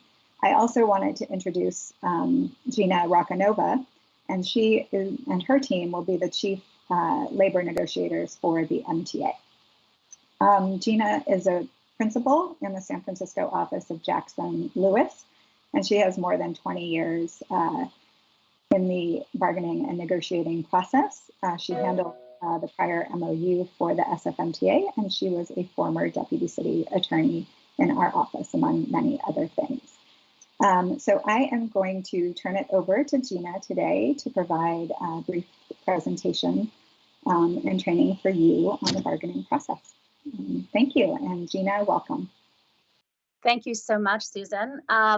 For those of you who I've had the pleasure to work with before, it's very nice to be working with you again. And for those I haven't met, I am looking forward to staying in close communication with you during this process. As you may be aware, we have some closed sessions scheduled in the coming weeks and months so that we can keep you apprised of how the actual negotiations are going.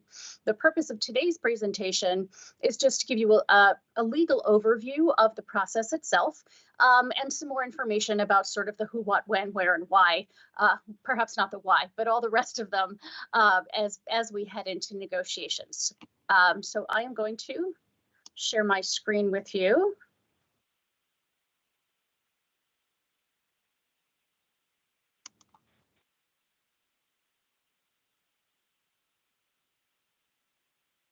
All right. Okay. Can everyone see the screen? Is that coming Yes. through in the slide presentation view? Great. Okay. Yeah, and if we can actually post this just for future, like if we can post this on our website, let people know we'll have this on our website after the meeting, that would be great. All right. So we have a number of agreements that are about to expire on June 30th. And those are with all of the service critical bargaining units at MTA. They're listed here. I won't go through each of them in depth. But as you can see, we have a lot of work to do negotiating what they call successor agreements with these groups. So there are three major sources of law in this area. The state law being the Myers-Milius-Brown Act, MMBA. There are also very important provisions of the San Francisco Charter that apply here, and the Employee Relations Ordinance, which has less to do with bargaining and more to do with the definition of bargaining units. And so while it doesn't come into direct play here, it's just good to know that it's out there if questions arise. So let's start with the Myers-Milius-Brown Act. This is a state law that applies to cities, counties, and special districts. And because SFMTA is not an independent transit district, it's part of the city, the Myers-Milius-Brown Act applies. The gist of it is that it requires employers and unions to meet and confer in good faith over the terms and conditions of employment, over everything within what we call the scope of bargaining. And while it doesn't require the parties to reach agreement, it requires them to try in good faith to reach agreement. It also requires us to respond to requests for information that unions might make that are pertinent to their representation of their members. It also enumerates certain unfair labor practices that are prohibited, the act itself is enforced by an agency called the Public Employment Relations Board, or PERB. And one other thing that it's important to know about this act is that it provides a certain amount of deference to reasonable local rules for conducting labor relations. And those rules in our case are found in our charter. So there is a general provision in the charter, section 88409, that requires good faith bargaining. It largely, in many ways, mirrors the MMBA, but it also has some special provisions, including an impasse resolution process that culminates in binding interest arbitration, and I'll explain what that is in a moment. It also sets certain timelines for bargaining. We'll talk about what those are. And then there's another provision, section 8A 104, that applies specifically to SFMTA. So interest arbitration, we'll go into this further down the line. Just know it's a final and binding process. There's a 3-member panel, and we'll talk about it in more depth as we go along. So MTA is different. It is separate from the rest of the city negotiations. All other city departments are under one contract for each bargaining unit. But there is a separate set of provisions that apply in this case. And MTA, those charter provisions, give SFMTA its own decision-making authority over its service critical employees. It also provides different, slightly later timelines for getting this done, and provides some different factors that need to be considered at arbitration. It defines service critical as those employees involved with operations, dispatch, maintenance of vehicles, providing information, handling complaints, supervising any of the above, and there's sort of a broad catch-all, other functions as designated by the agency. So that list of bargaining units we saw at the very beginning of the presentation, those are the groups that SFMTA has defined as service critical and decided that it is going to negotiate its own labor agreements with those groups. Now, that said, we have historically negotiated alongside the city. There are a lot of commonalities. If you look at the agreements where there are groups on both the city and SFMTA side, they will look very similar, but SFMTA under the charter has this separate authority. They're also among the special provisions that apply only to SFMTA. It permits but doesn't require incentive bonuses that are tied to service standards. And it sets forth additional factors that must be considered by that 3-person panel in the event of interest arbitration. There's also a subsection, the reason there's a cross out here is that the charter language also requires that if the parties go to interest arbitration, the union would have to prove by an elevated evidentiary standard justification for any proposal that restricts agency discretion in certain areas. The Public Employment Relations Board, as affirmed by the Court of Appeals, has struck that language out and said that it is not a reasonable local rule, essentially. Subsection Q abolishes past practices, and that's kind of getting into the weeds a little bit. And if there are questions about past practices, we can talk about those. But a court action modified that somewhat to say that existing side letters would remain in effect and not be automatically extinguished by an agreement. So let's talk about what does it mean to say you have to meet and confer in good faith over the terms and conditions of employment. What does that mean? This is a very sort of deeply studied topic, and those three, the terms and conditions or things that may sort of be related to employment fall into 3 general categories. There are the mandatory ones that you must meet and confer over. There are permissive subjects which employers and unions may bargain over but don't have to. And then there's a third category, those subjects that you can't meet and confer over, you can't negotiate over. And in our case, there are certain provisions, we call them carve-outs, that are reserved by the charter. You also can't, for example, negotiate provisions that are discriminatory or provisions that otherwise violate state or federal law. Those are sort of 2 examples of prohibited categories. So some examples of mandatory subjects, obviously, how much the agency is paying people, incentive plans, overtime, differentials, premiums, all of that. Layoff and recall process, or the order of layoff and recall, a grievance and arbitration procedure for disputes over the contract or discipline, subcontracting, attendance, all of those things are examples of mandatory subjects. Some permissive subjects are things like ground rules. Often one side or another will propose that negotiations be conducted in a certain way. We have some ground rules for that. The parties don't have to, they're not required to negotiate over that. The scope of the bargaining unit is another permissive subject. There are some things that are just sort of the business of one side or another, like who sits at the table for bargaining.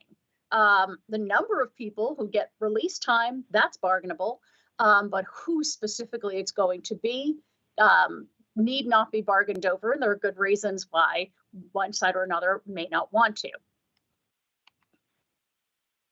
It's really important that we have some understanding of the charter carve-outs, and this is somewhat unique for San Francisco.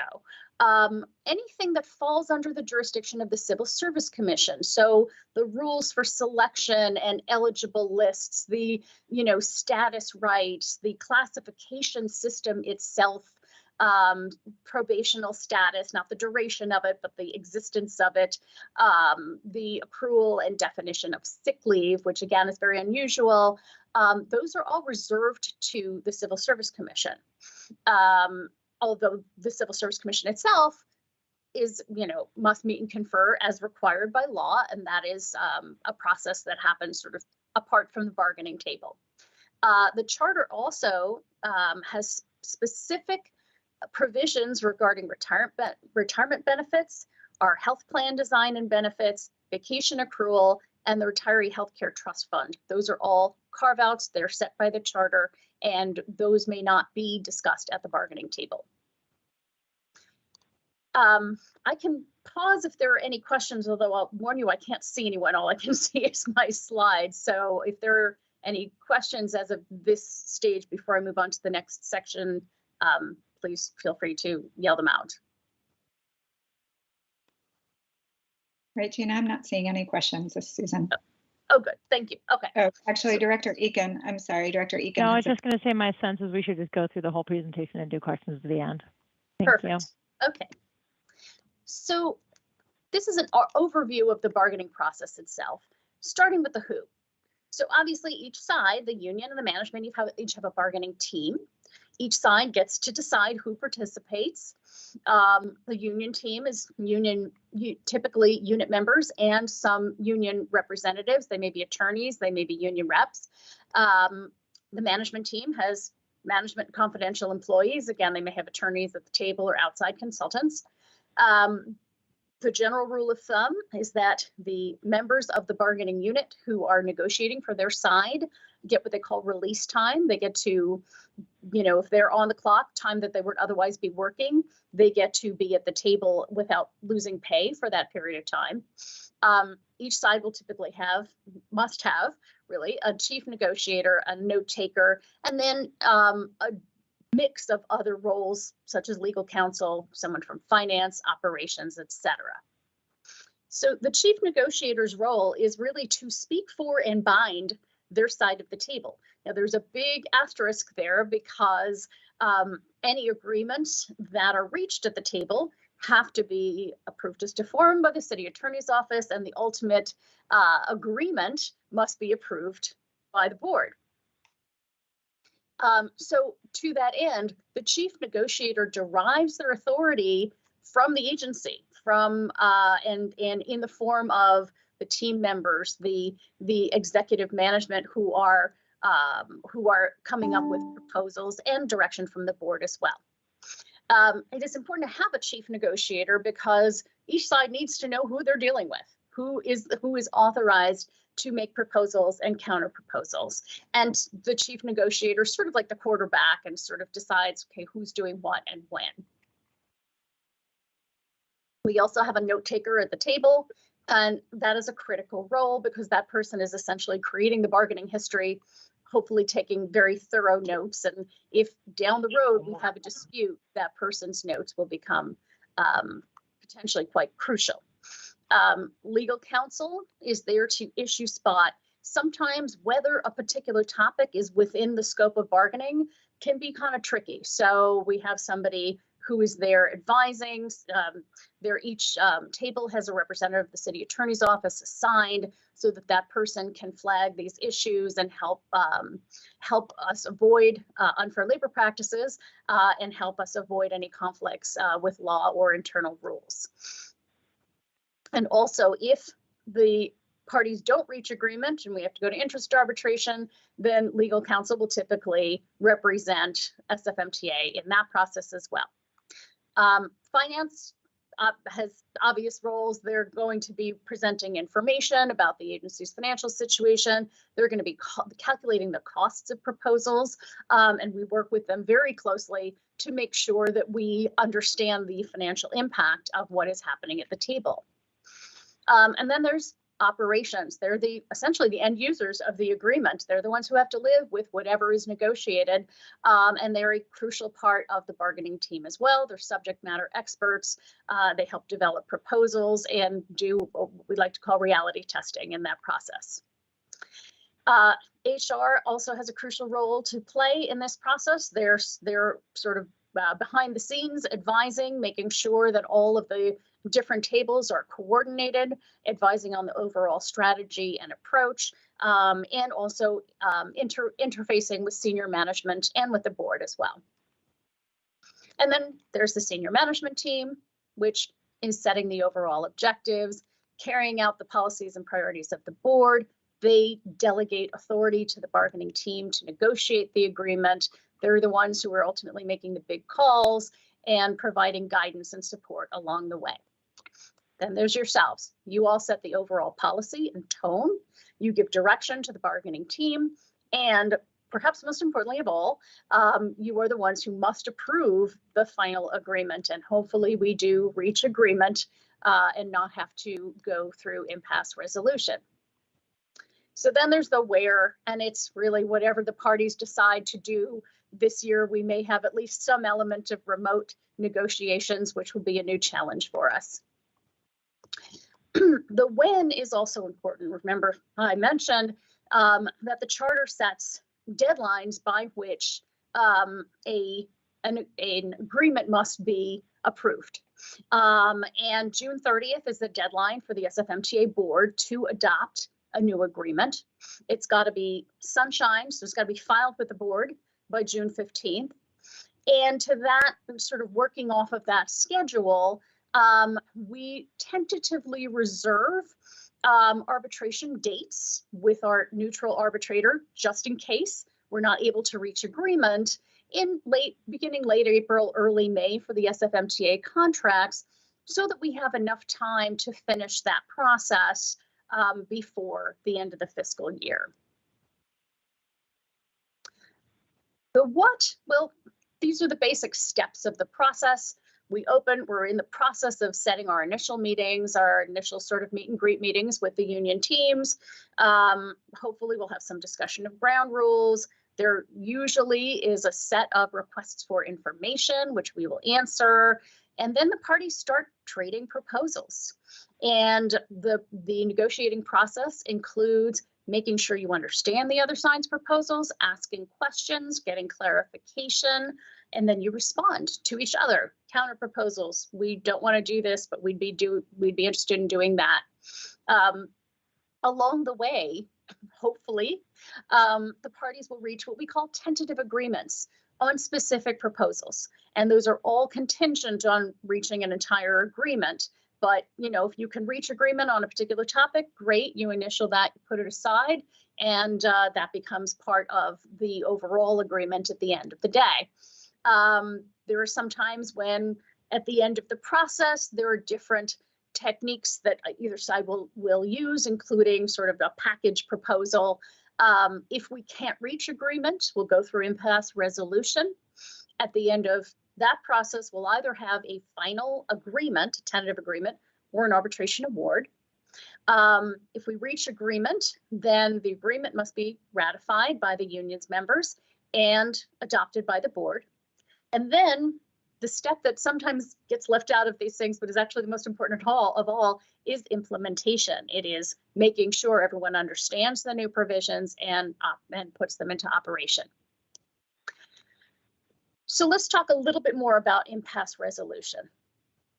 Under the charter, if the parties are really unable to reach agreement after they have exhausted good faith bargaining, then there is a mediation and arbitration process that is conducted by a 3-member panel.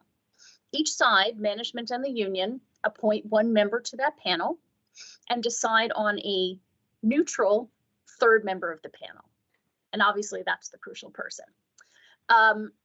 If the parties, if they can't succeed in mediating an agreement, then each side submits their last, best, and final offer on each issue still in dispute.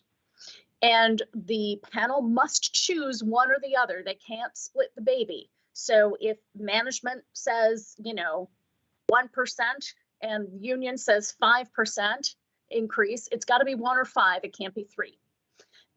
So this is, you know, somewhat unique. There are also specific factors that the panel has to consider.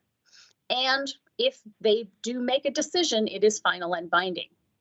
So what factors do they have to consider? Well, all the citywide factors, which apply to MTA contracts as well, include the changes in the consumer price index, comparisons of other employees performing similar work outside the agency, so other transit properties, the wages and benefits of other city employees, so internal comparisons, health and safety, the financial resources of the city, including SFMTA, other demands on those resources, revenue projections, etc.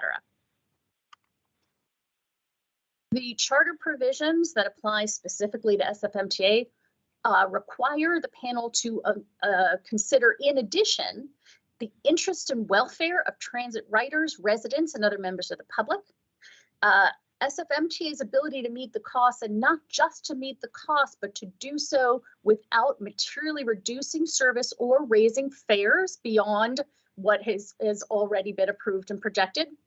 And the need to tailor schedules to the public demand for transit service.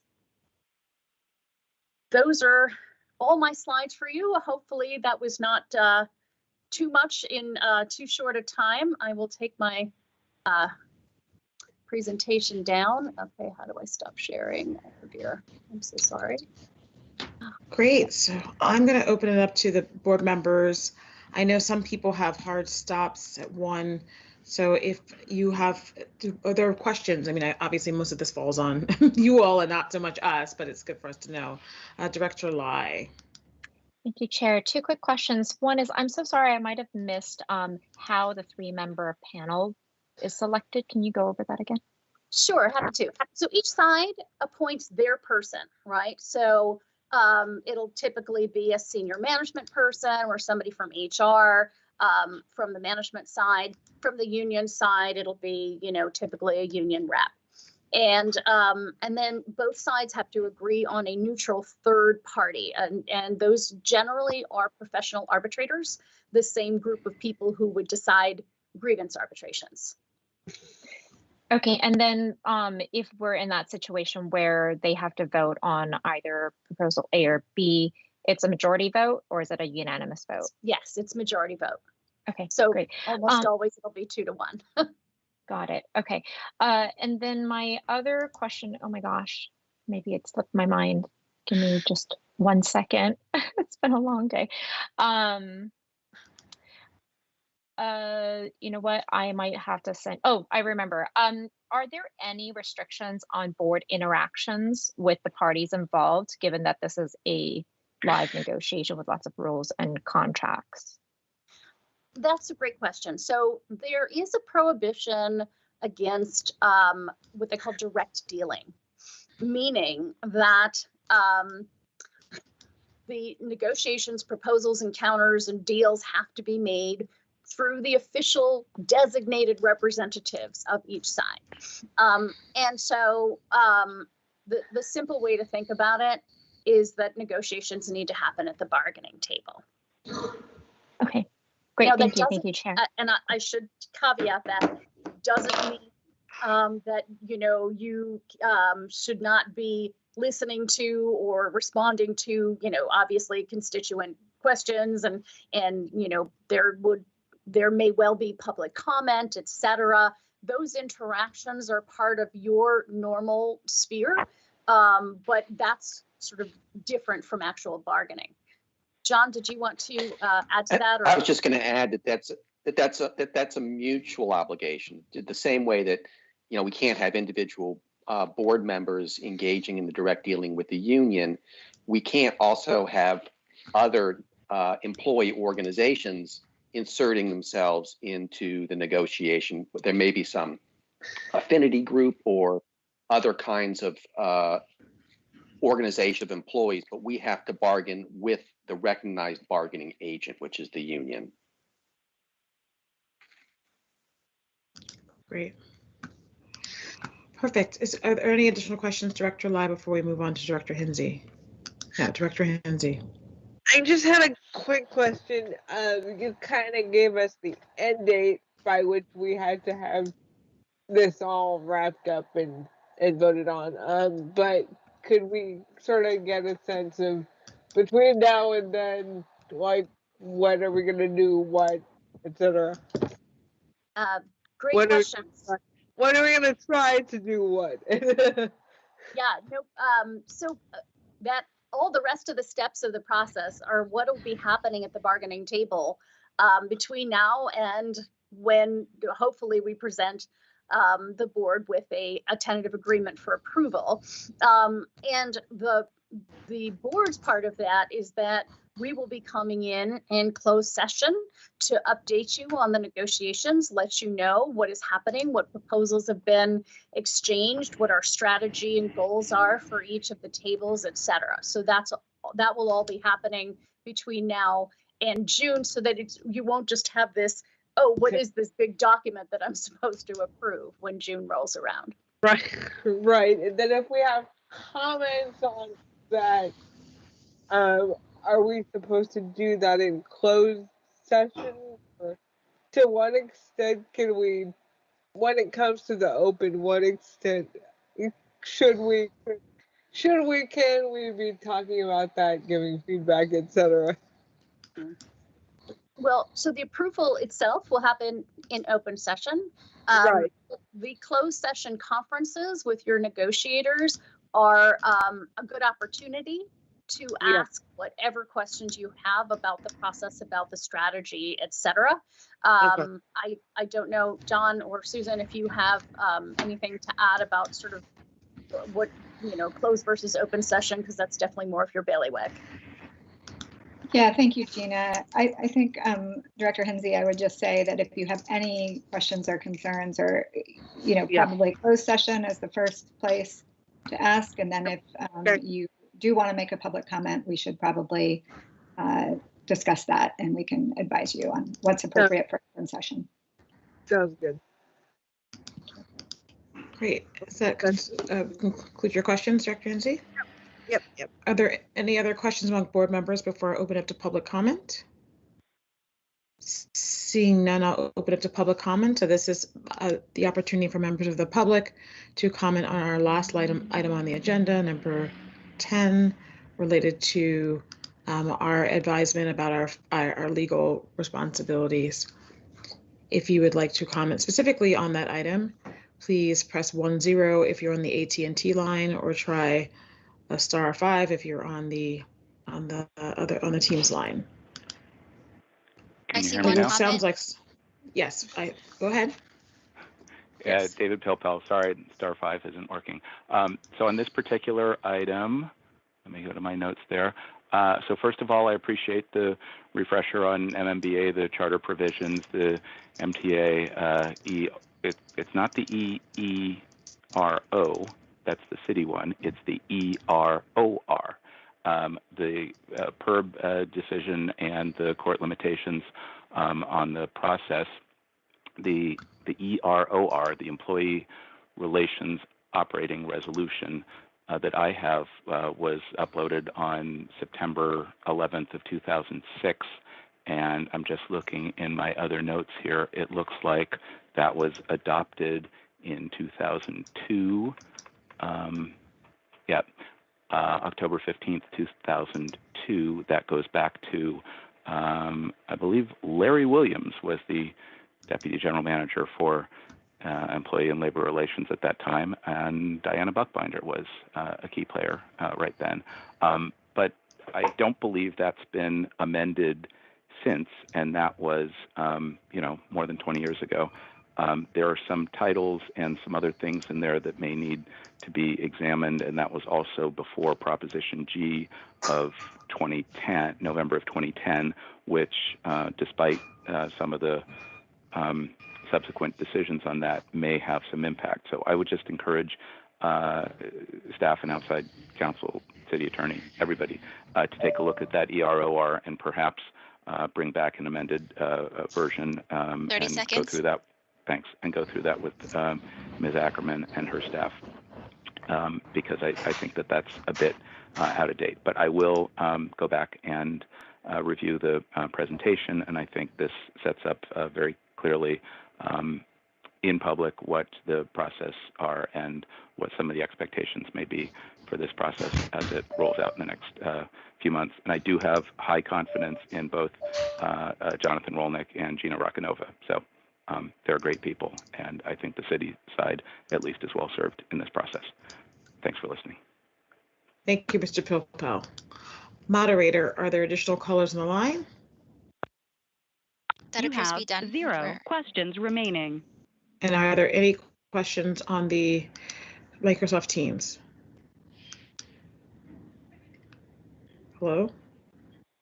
There doesn't appear to be any more callers on the 415 Microsoft Teams line.